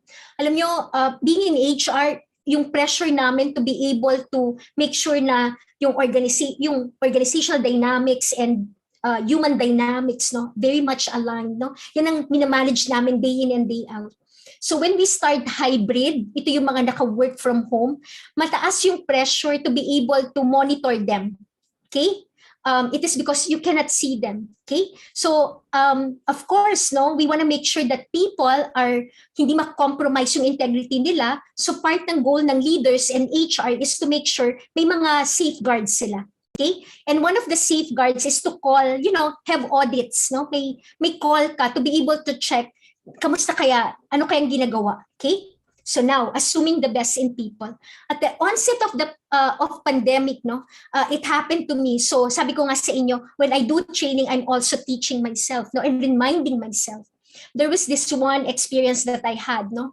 So I called this particular team member and hindi sumasagot. Okay? Alam niyo kung ano naisip ko agad? Naku, siguro nag-Netflix, kaya tulog pa. O kaya baka during office hours, nag-grocery siya, hindi naman kasi nakikita, or nagpa-parlor. Okay? So, do you think that is assuming the best in people? That is not assuming the best in people. What if may kausap?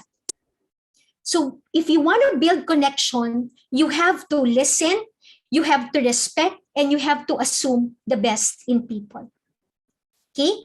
Another example, there was this one friend who, I think it's part of the introduction, I'm no longer on social media. So, mga few years ago, tinanong ako merong nag-message sa akin. Sabi niya, bakit mo naman ako dinilit as your friend? Sabi ko, and now that got into me because wala na akong social media, so probably baka hindi na niya nakikita yung profile ko. And then I told that person, bakit naman mo agad nasabi that follow kita o dinilit kita? Pwede ding maisip that wala na akong social media. Okay? So let's make it a habit. No, we cannot build connection with people if we are not assuming the best in them. Okay? Now, let's get to the communication process. Okay? And I tell you nga, this is transformational. When you get this, you know how to be able to communicate now. Number one, no communication will happen if no one will initiate the talk. Okay? Alam niyo ba na maraming mga conversations na hindi na pag-usapan, na dapat na pag-usapan because people just choose, wag nang pag-usapan, siguro it will die a natural death. No? And then 2 years after, something happened in the organization and tapos, i-refer nila na, nung araw kasi. Okay? So, your leaders, they will be telling you goals. No? Your future bosses will be telling you goals. No? Yung mom nyo sa bahay, no? Will be telling something. Walang communication na mangyayari when someone will not initiate to talk. Okay? To tell. Okay?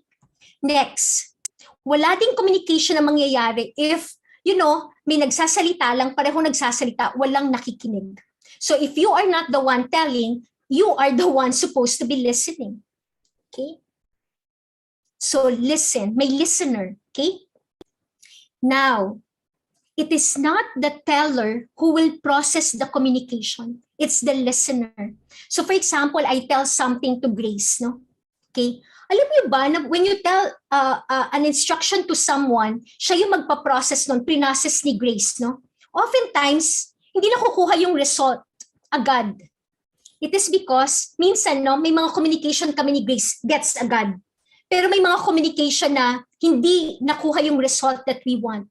And these are the times when I check on it. This is the time na nagtampo si Grace or nagtampo, for example, marami siyang iniisip or ako din, madaming iniisip. Or, na-irritate ako about something. It is because the listener, the one who's processing the communication is affected, the processing is affected by the relationship. So tell me your relationship with that person and I'll tell you the quality of communication.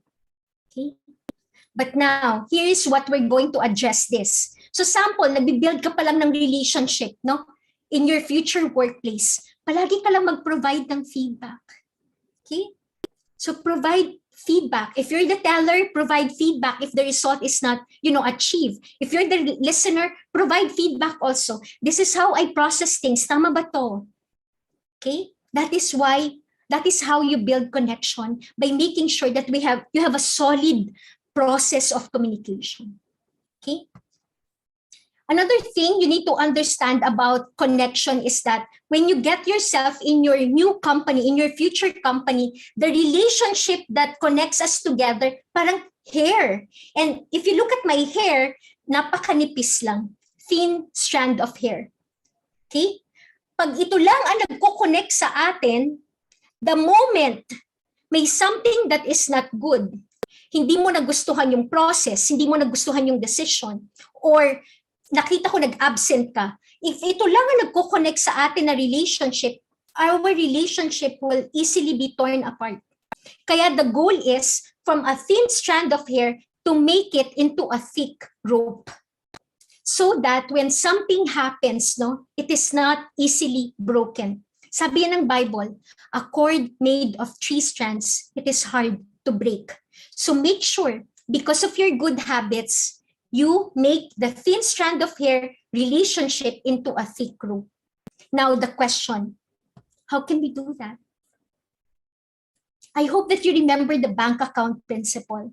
Yung bank account principle, you have deposits and you have withdrawal. Deposits, these are, anything that is good, no? Kindness, courtesy, keeping promises, honoring expectations, integrity, and loyalty. Okay?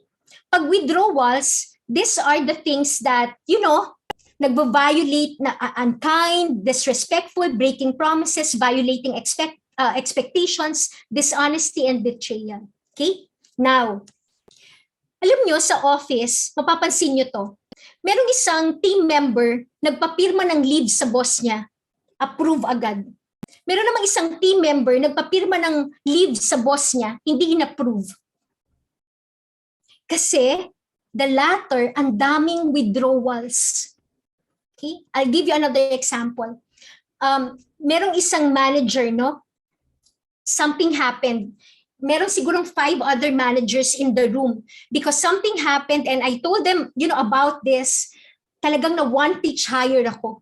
Nagalit talaga ako, how come, no? Hindi natin to nagawa. And hindi ko na na-survey that there are 5 other managers. Talagang one pitch higher ako. Okay? But that particular person, di siya nagtampo. Okay? Dahil alam niya, ang daming deposits I can withdraw. Okay? Because that is a withdrawal, no? For me. But because I have a lot of deposit on that manager, I can withdraw. Here's another example. Merong isang manager during a strategic plan execution, naliitan ako sa fonts niya. So sabi ko lang sa kanya, that particular slide can be better if, that illustration or graph is bigger. Nagtampo. And then I realized, wala pa akong masyadong deposit. Nag-withdraw na agad ako, na insufficient fund ako. How can you build connection in the organization, in your future company? How can you career or future-proof your career? By make sure that you have a lot of deposits because you can plan this. You are in control of the deposits. Di ba pag nagdi-deposito ka, magdi-deposito ako ng 500. Ano yung withdrawal? Nautangan ka, napa-withdraw ka. These are the things that you cannot control. Di ba? But because you have good deposits on that person, you can withdraw. And anytime we can withdraw from a person, but because we have good deposits, we can withdraw from them. So I hope you remember that in building connection. Okay? This is a best thesis in UP during my time, no? In-explain nila what is collaboration. Okay? Ang sinabi is that collaboration, you have to increase time and you have to increase trust. Okay? Increase time and increase trust. So hindi yan one-time, big-time collaboration na agad. Tayo pa naman, di ba, parang lahat na lang ng companies, collaboration yung core values. Pero nag-gets ba natin yung ibig sabihin ng collaboration? Okay? And here's the thing. When you move towards or you have less time or do not trust, you are moving away from collaboration and you are moving towards competition. Okay? Sige, let me expound this. May tinanong akong branch head. Sabi ko, nagko-collaborate ba kayo? Sabi, yes ma'am. Nag-email na po kaming dalawa, referring to another branch head. Sabi ko, okay. You are not yet collaborating. You are just networking. Kasi sa networking, you are just exchanging information. Okay? 2 weeks after, nagko-collaborate na ba kayo? Yes ma'am. Hindi lang po kami nag-email, nag-divide na po kami ng assignment. Very good. But you're not yet collaborating. You are just coordinating. Because what you did is, nag-email kayo, exchange information, and you harmonize activities. Okay? 2 weeks after. Nagko-collaborate na ba kayo? Yes, ma'am. Nagpahiram pa ako ng cashier sa kanya. Very good. Because now, you are not yet collaborating, you are just cooperating. Nag-email, nag-harmonize ng activities, nag-divide ng role, and nagpahiram ng cashier. You share resources. So now, what is the difference? How would you know whether you are collaborating? Ang nakalagay dyan, you enhance the partner's capacity. How would you know that you are collaborating? Whoever gets the result, it doesn't matter to you. I will just do the job.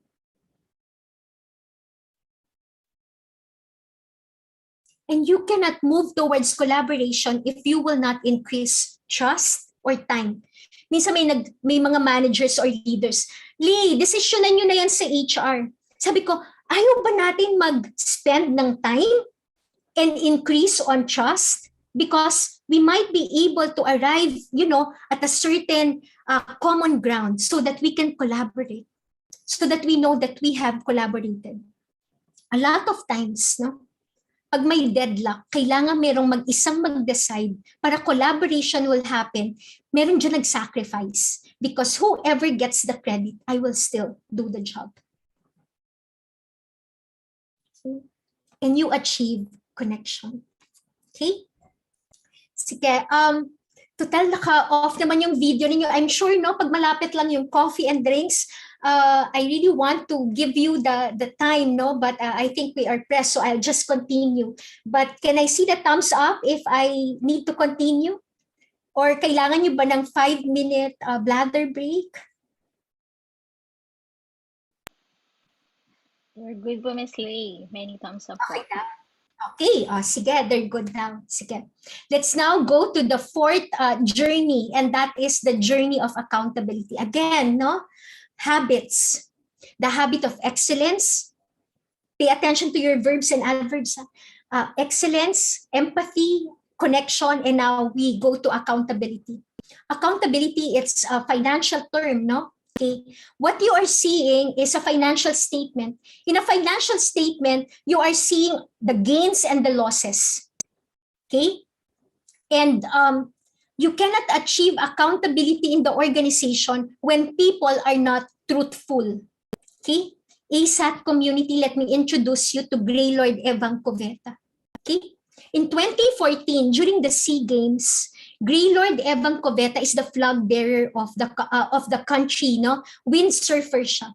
During that time, very promising, nagpakita ng gilas, no, sa SEA Games, and became the crowd favorite and also the judges' favorite, no. Hindi siya nanalo, no, during that SEA Games. But 2 years after, 2016, there was this world windsurfing competition that happened in Boracay. He won.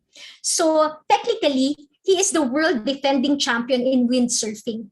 Now, 3 years after, from 2014, 2017 SEA Games, everybody was cheering for Evang Coveta because he's the defending champion. Everybody would like him to win the gold. This is a newspaper clipping, no? It says, this Pinoy athlete had the SEA Games gold in the bag, but he happily settled for a silver. Why? No? Windsurfing is a 7-series competition. Okay? Si Evang Coveta, medyo malaki yung gap niya from the competitor who was Thailand. No? The 6 series is very crucial. Pag napanalo niya yan, wala nang 7 series. He immediately will be announced as the gold medalist. Okay? During the 6 series, malayo yung gap, no, from Thailand. As windsurfing, kung naka-join na kayo ng relay, naalala ko lang Kalamansi relay di ba parang may post, yung iikot ka sa post na yun. Okay? The rule in windsurfing is that you have to turn right rather than turning left. Okay? Malayo yung competitor. So si Evang Coveta turned left and then hindi siya nag-turn right. Okay? As if it matters, no? Bakit? Walang nakakita and ang layo naman technically nung hindi naman sila nag-aagawan ng pag-ikot, no? So ang layo-layo niya from the competitor. But you know what? Evang Coveta approached the umpire, the organizer, and the judges. And he told them, I turned left rather than turn right. And that made him a silver medalist rather than a gold medalist. Okay. Truthful is not just saying, I am honest, but am I courageously honest? Okay. Nakikita ko that, you know, in an organization, marami mga ideas ang hindi nagiging innovation because people are not truthful, no? Hindi nila masabi, no? And nakikita ko din that, you know, hindi maayos yung mga challenges in the companies because inaantay ng mga tao na sumabog na lang siya rather than telling management, this is the thing that happened, no? Ito yung nagawa ko. Okay? That is why, let me tell this to you, no? The moment you keep the problem in your future work to yourself, the problem is only yours. But the moment you share it to your bosses, the problem will now be shared. And the problem is more to them rather than to you. Accountability. Okay? Another thing na nakikita ko about accountability is that parang walang pakialam about, you know, a colleague, a team member. Parang yun lang, okay, nandiyan lang katrabaho lang kita. Okay? Anong sabi natin? Work and life has to be integrated. Okay? All of us are familiar with the story. Cain and Abel, they were both entrusted by resources, no, by blessings from God. The other one, Cain, the eldest, will take care of the crops. The youngest, Abel, will take care of the livestock. No? Nakita natin kung paano nila tinitignan si God with their offering. No? Si Cain, ang tingin niya kay God, Pwede na sa iyo yung leftovers. Kaya ang inoffer niya kay God during that time, ang inoffer niya, yung mga leftover niya, yung maliliit niyang kamatis, yung mga substandard niyang, mga crops, no? Okay, sibuyas, whatsoever. Yung mga maliliit lang. However, si Abel, ang inoffer niya, because high view of God siya, diba? Lahat naman to sa'yo galing. Ang inoffer niya, lahat na magaganda. Yung mga matataba niyang tupa at pinakamagaganda niyang mga kambing. Okay? Now, of course, kung ikaw si God, syempre mas favorable yung kay Abel kasi ang tingin mo sa akin, I am worthy of your best rather than your worst, no? So, ngayon, nagselos si Cain up to the point, of course, we know the story, no? He killed his brother. And now, God is asking Cain, pero God knows what happened, no? Where is your brother Abel? And then Cain answered, I don't know. He replied, am I my brother's keeper? Minsan sa organization, I hope it will not happen to you. Sabi, every time meron akong disciplinary action where I have to, let go of an employee because na-compromise yung integrity, lagi kong tinatanong yung branch head sa yung mga team members niya. Sabi ko, hindi ba sumasakit ang puso natin that we did not, become a brother's keeper to that person? Bakit hindi natin na-protect yung tao? Not to do such a thing. Okay? So I hope that you will be a brother and a sister keeper once you get to your office, your new office, your future work. Okay? Eugene Debs, no, a senator in the US, no, I am my brother's keeper. I am under a moral obligation to him that is inspired not by any sentimentality, but by the higher duty that I owe myself. Okay? So, malaki yung difference na, am I my brother's keeper to I am my brother's keeper. So I hope, no, yung accountability that you are your brother's keeper, no, when you get yourself to a workplace and you become better relationally with that because you increase accountability. Okay. So yes, this is a watch stop for us. So thoughts, no, 1 minute, no, to be able to gather your thoughts and of course your action plan, and then we'll go to the last, no. Okay, 1 minute.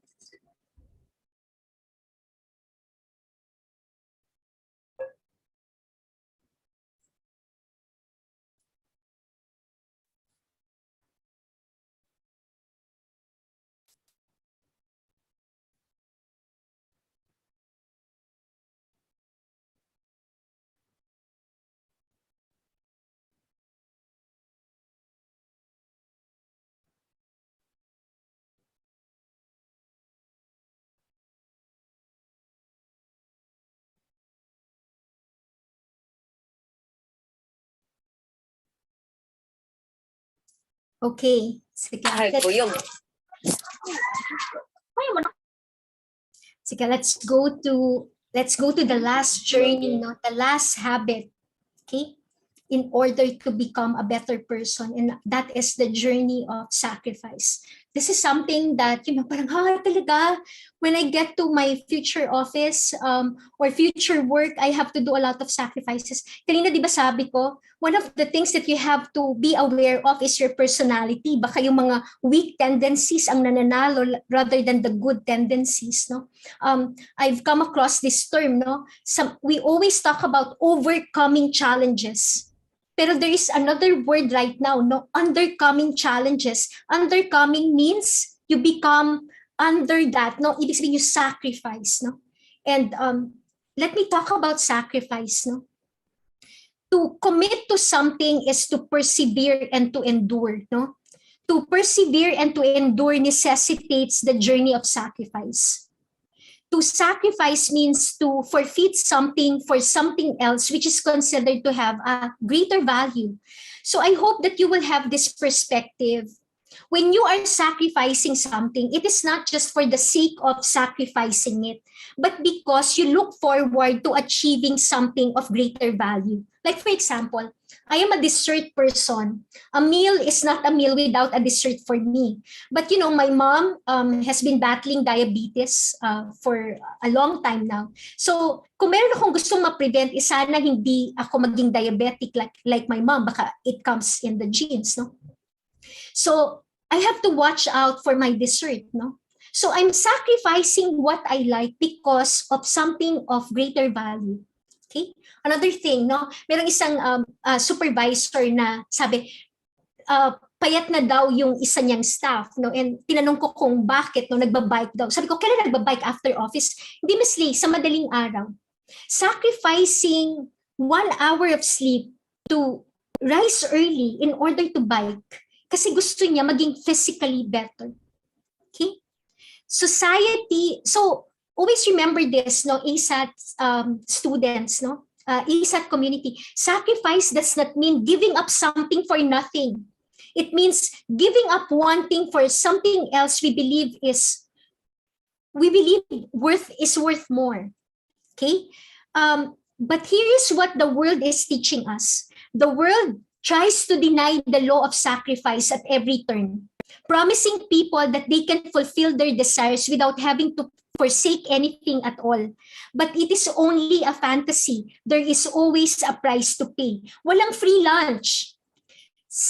That lunch is free because somebody paid for it. Okay? So to reach our goals, we must move forward.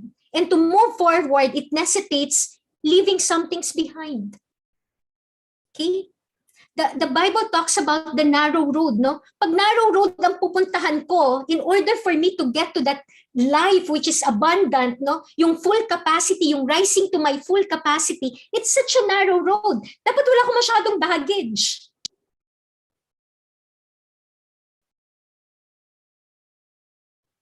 Future graduates, no? Great unhappiness arises when we fail to acknowledge the necessity of sacrifice and subconsciously, no, hold the idea in our heads that we can have both things at the same time.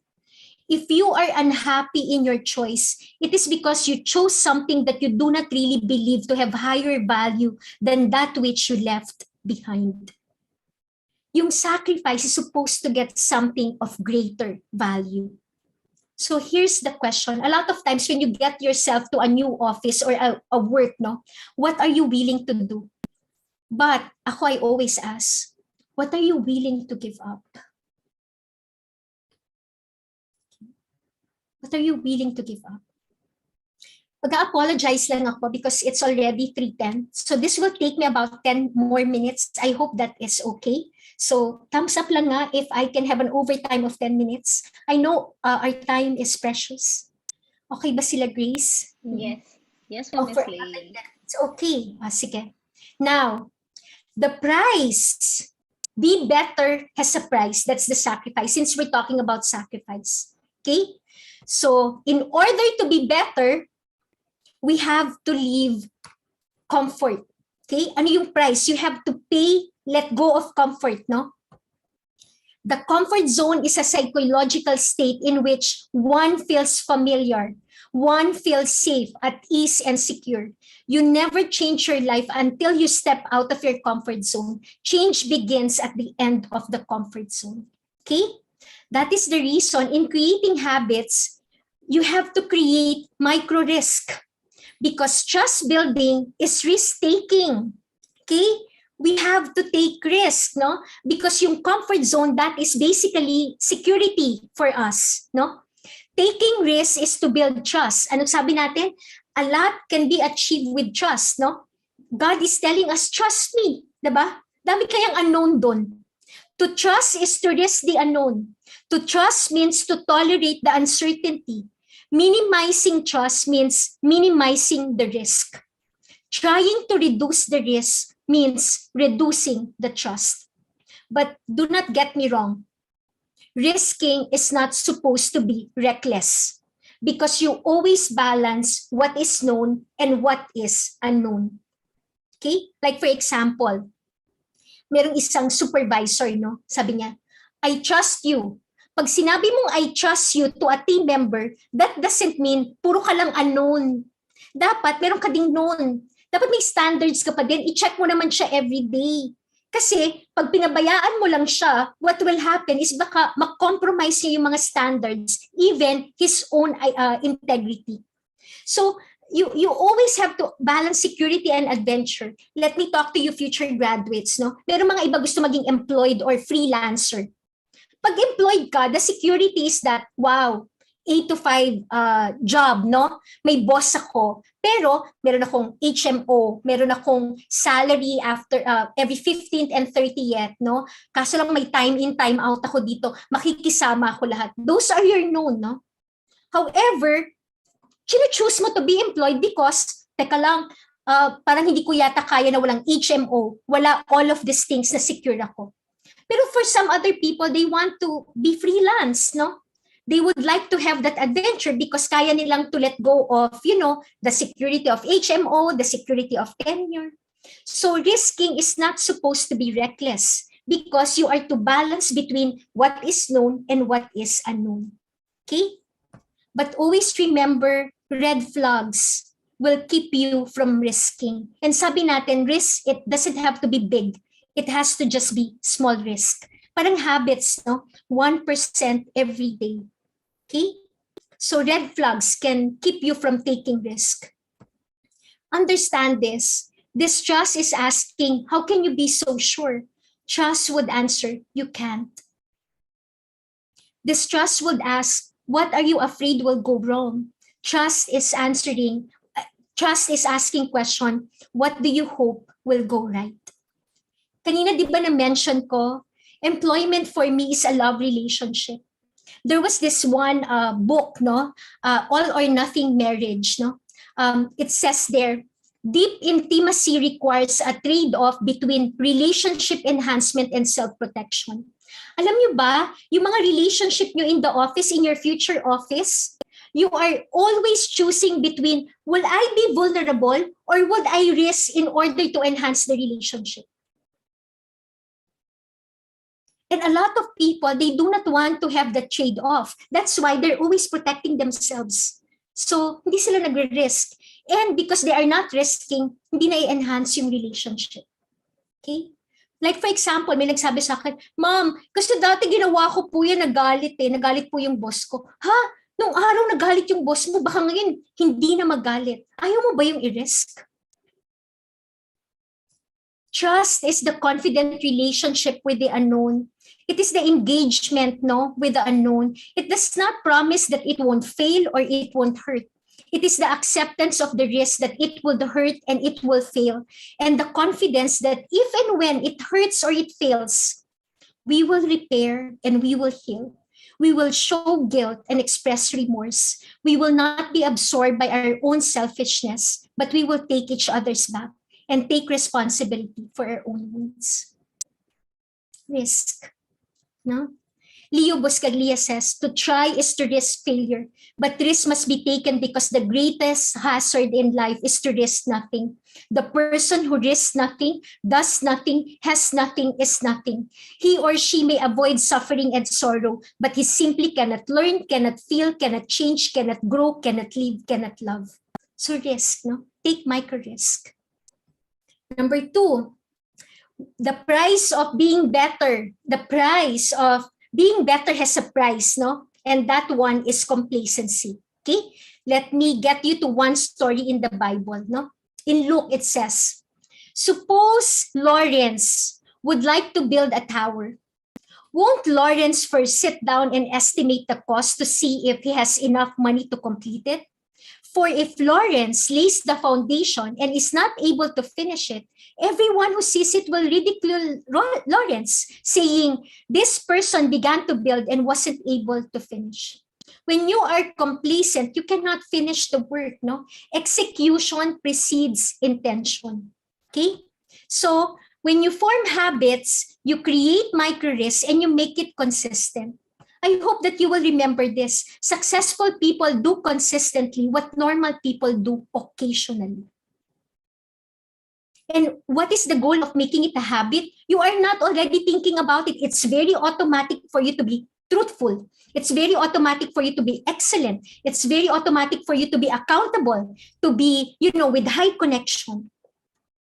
And I hope that this, can encourage us and comfort us that it's not perfection, but perseverance. Okay? This is my last part, no? Include God, no? Because the third one that you have to let go is letting go of control. Okay? Sige. Let's go. Yung control, no? The world will tell us, be in control of your life. Be the driver of your own car. Ikaw mag-control ng buhay mo. The pandemic, when it came to us, when it happened to us, the more we realize we are not in control of anything, but only our responses. I cannot control my boss. I cannot control my parents. I cannot control my family members. I cannot control my staff. I cannot control Grace. I can only control my response. So now we have to let go of that control, no? Sige. Still from the book of Luke, no? Suppose a king, that's you want to be in control of your life, no? Is about to go to war against another king. You know there is another king that is greater than you. Won't I first sit down and consider whether I will be able with only 10,000 men to oppose the one coming against me with 20,000? If I am not able, here's the wisest thing to do. I will send a delegation while the other king is still a long way off and will ask for a term of peace. It is basically an invitation. Diba? Who is controlling your life? I want to relinquish the control of my life to a king, no? More than me, no? More than I can offer, more than I have, no? This is our vision and our dream for all our team members. And that is to enable every one of us to flourish. Okay?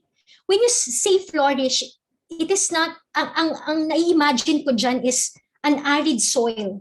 Okay? Wherein, even though it's arid, no? Even though, wala kang makita na growth, no? But you can see a beautiful flower, no? I remember this story. A Christian is sharing to a Muslim about the gospel, no? And both of them are in military, no? So they're part of a war in Afghanistan. So this particular Christian army man is telling this, a Muslim army man, sabi niya, telling about the gospel of Jesus. And then when that army man listened to the gospel, ang sabi niya, wow, listening to that gospel is like seeing a flower bloom in the desert. And that is basically how you flourish. No? Ang hirap sabihin na nagfo-flourish when you have enough water supply. Kaya sinasabi, bloom where you are planted. No? Okay? Can you still bloom and become that red flower, no? Even though in the most difficult circumstances. Okay? I don't know your story and your narrative, but here is my encouragement to everyone. That is why we need to include God, no?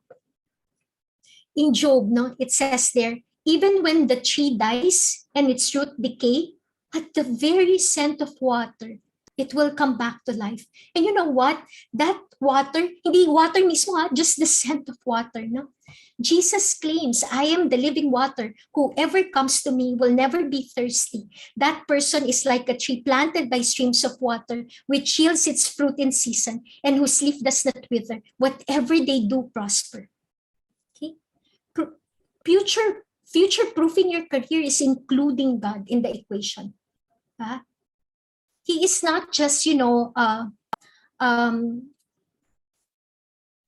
is part of the formula. You cannot answer it without him. Hindi siya variable. He is a fixed component of that formula. Okay? Bakit ko nasabing include God in the habit? Napakahirap. It's so impossible to be excellent every day, to be accountable every day, to be truthful, to be kind to people, to be compassionate to them. Hirap kaya nun, napaka-impossible, no? The Apostle Paul, no? Who wrote 14 out of the 66 books of the Bible, 51% of the New Testament, and 21% of the entire Bible, he says this, no? I do not understand what I do. Grabe, righteous man na to sa atin, diba? For what I want to do, I do not do. But what I hate, I do. For I know that good itself does not dwell in me, that is in my sinful nature. For I have the desire to do what is good, but I cannot carry it out. For I do not do the good I want to do, but the evil I do not want to do, this I keep on doing. God is saying, Lee, with you, this is impossible. But with me, all things are possible. Include God in the habit. So what is the price? No? Talking about sacrifice. The price is less of me, but the price is a better me. Let go of comfort and you will exchange for adventure. Let go of complacency and you'll exchange for a strong finish. Let go of control. Let God control your life and the exchange is the victory. Okay? So now let's go back to our question. How does one future-proof his or her career? No? Perspective has to be right. Resist personality, influences, all the things that are curtailing or resisting or making you hyper vigilant in order to rise to your full potential. Okay? And do not just be content with wanting to become a better person. That's the goal. You will fall to the level of your habits. So become the habit. No, become the person by having good habits. Okay? So I'll show you the Better Me map natin, no? So the Better Me map, personally, you are called to be better spiritually, physically, relationally, mentally, intellectually, and financially. As a team member, be better in competence, in character, in community.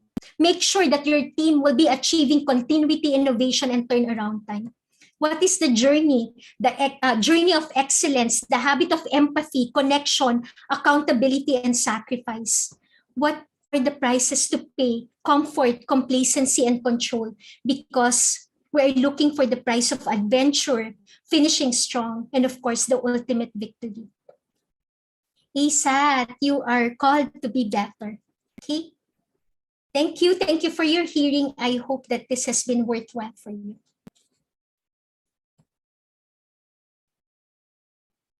Battery time.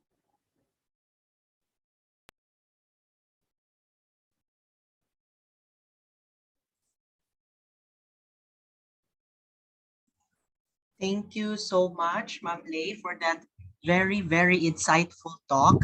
It was very relatable as a student under business and management course. So it was really the perfect supplement to our classes that I can relate it to our values, our good ethics means good business. And with that, I think for me, the perfect takeaway would be continuing to pursue becoming that better person, even if it's just 1% a day. So thank you so much, Ma'am Lay, and of course to Ma'am Grace as well. And with that, we will be entertaining a few questions. No, so no worries. No, since we do not have class, it's okay if we exceeds the time. I hope that's also okay with Ma'am Lay and Ma'am Grace. So we will be entertaining a few questions. So feel free to send your questions in the chat.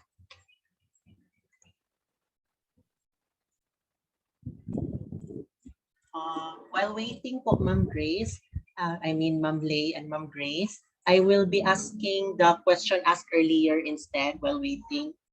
This is sent by I think this is an ISAT email, but there's no name. Please send me your name. Thank you. Good day, ma'am. In your own experience, how hard or easy was it to build a new habit in relation to character building? I think I answered that in the talk, that the reason we need to include God is because it's really hard, in fact, impossible, to be very consistent. I think what I presented and proposed is that have the right mindset. Awareness is curative. So you have to make sure that your thoughts are, based on truth. And you are not, governed or controlled by just your emotions. And make sure that do not beat yourself up. It's not perfection. Praise God, it is not perfection but perseverance. So when we fall today, we have to ask ourselves, why am I winning in this habit? Why am I struggling in this habit? Or why am I losing in this habit? And when you get to the why, you have now the awareness of what you need to do as an action plan. So I hope that answer it. It's not easy. In fact, it's not hard. It's impossible.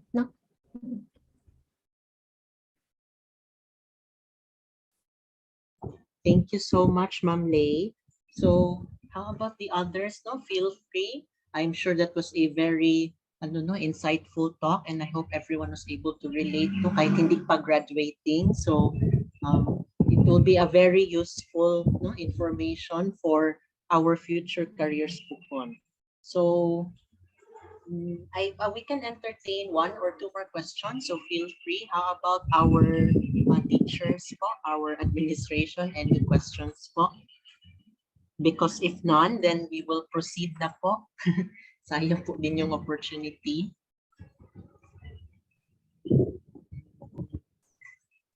I will be giving last 1 minute. Baka may nag-type lang ng question in case. Okay, so 1 minute for any questions. I hope everyone is still okay. Kasi I think the weather is starting to na naman. Baka na yung iba. So hopefully they're still there. Okay, so few more seconds. Wala na talaga. I will just count in 3, 2, and 1. Okay, so thank you so much, Ma'am Lay, and thank you for the question earlier. I cannot, there is no name sa account. But anyway, we will be proceeding with our program. And at this juncture, may I call on our school president, Attorney Myra Ann Vitehio, for the awarding of the certificate. And if you have anything to say after po, ma'am, please do po, ma'am Myra. Thank you, ma'am. Thank you, John. Ma'am Lay and Ma'am Mary Grace, thank you so much for giving us that talk. I think I myself am very full from the talk, and we would like to award you with this certificate of appreciation. It says this certificate is awarded to Ms. Leah Cervantes for sharing her invaluable experience and expertise as a speaker on Future Proofing Your Career webinar for ISAT students given this day, 7th day of March, 2022, Davao City. Signed by yours truly. Again, thank you so much for that wonderful talk. John, may I continue a bit? Yes po, ma'am. Go ahead, please. Yes, I just want to let everyone know, and Ma'am Lay, thank you so much for giving us that talk. I think the price that you indicated in the Better Me map is very encouraging because it says the price is an adventure, the price is finishing strong, the price is victory. And the way for us to get there is to know that it's a journey, and it involves payment of different prices. And then what will happen is we will become better versions of ourselves.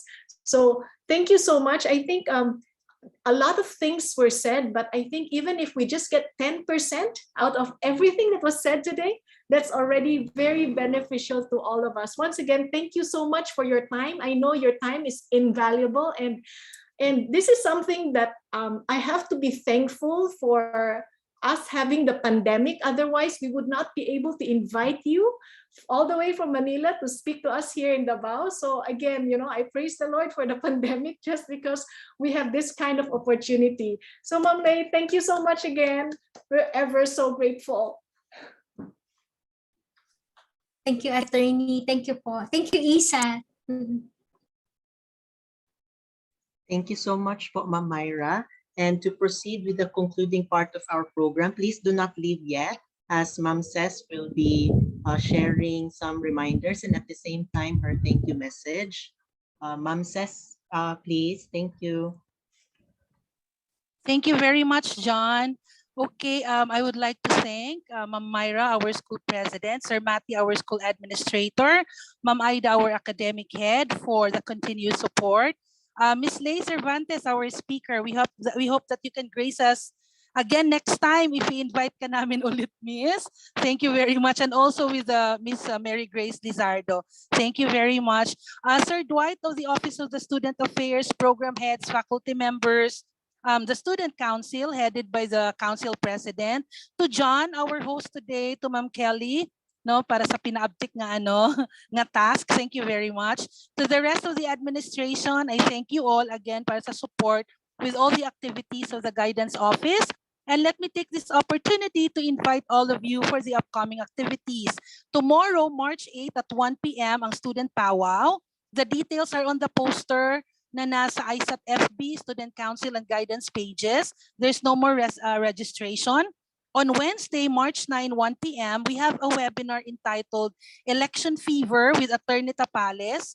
And we are waiting for the confirmation if which meeting platform ang gagamitin natin, kung Google Meet ba or Zoom. So please watch out sa mga announcements. And then we invite everyone to join the activities, invite your classmates, your schoolmates, and then be a part of the fun. And before you leave this room, kindly click on the link of the evaluation form. And if you have some inquiries about the upcoming activities, kindly send guidance@isat.edu.ph an email or message at Hangouts. Thank you very much.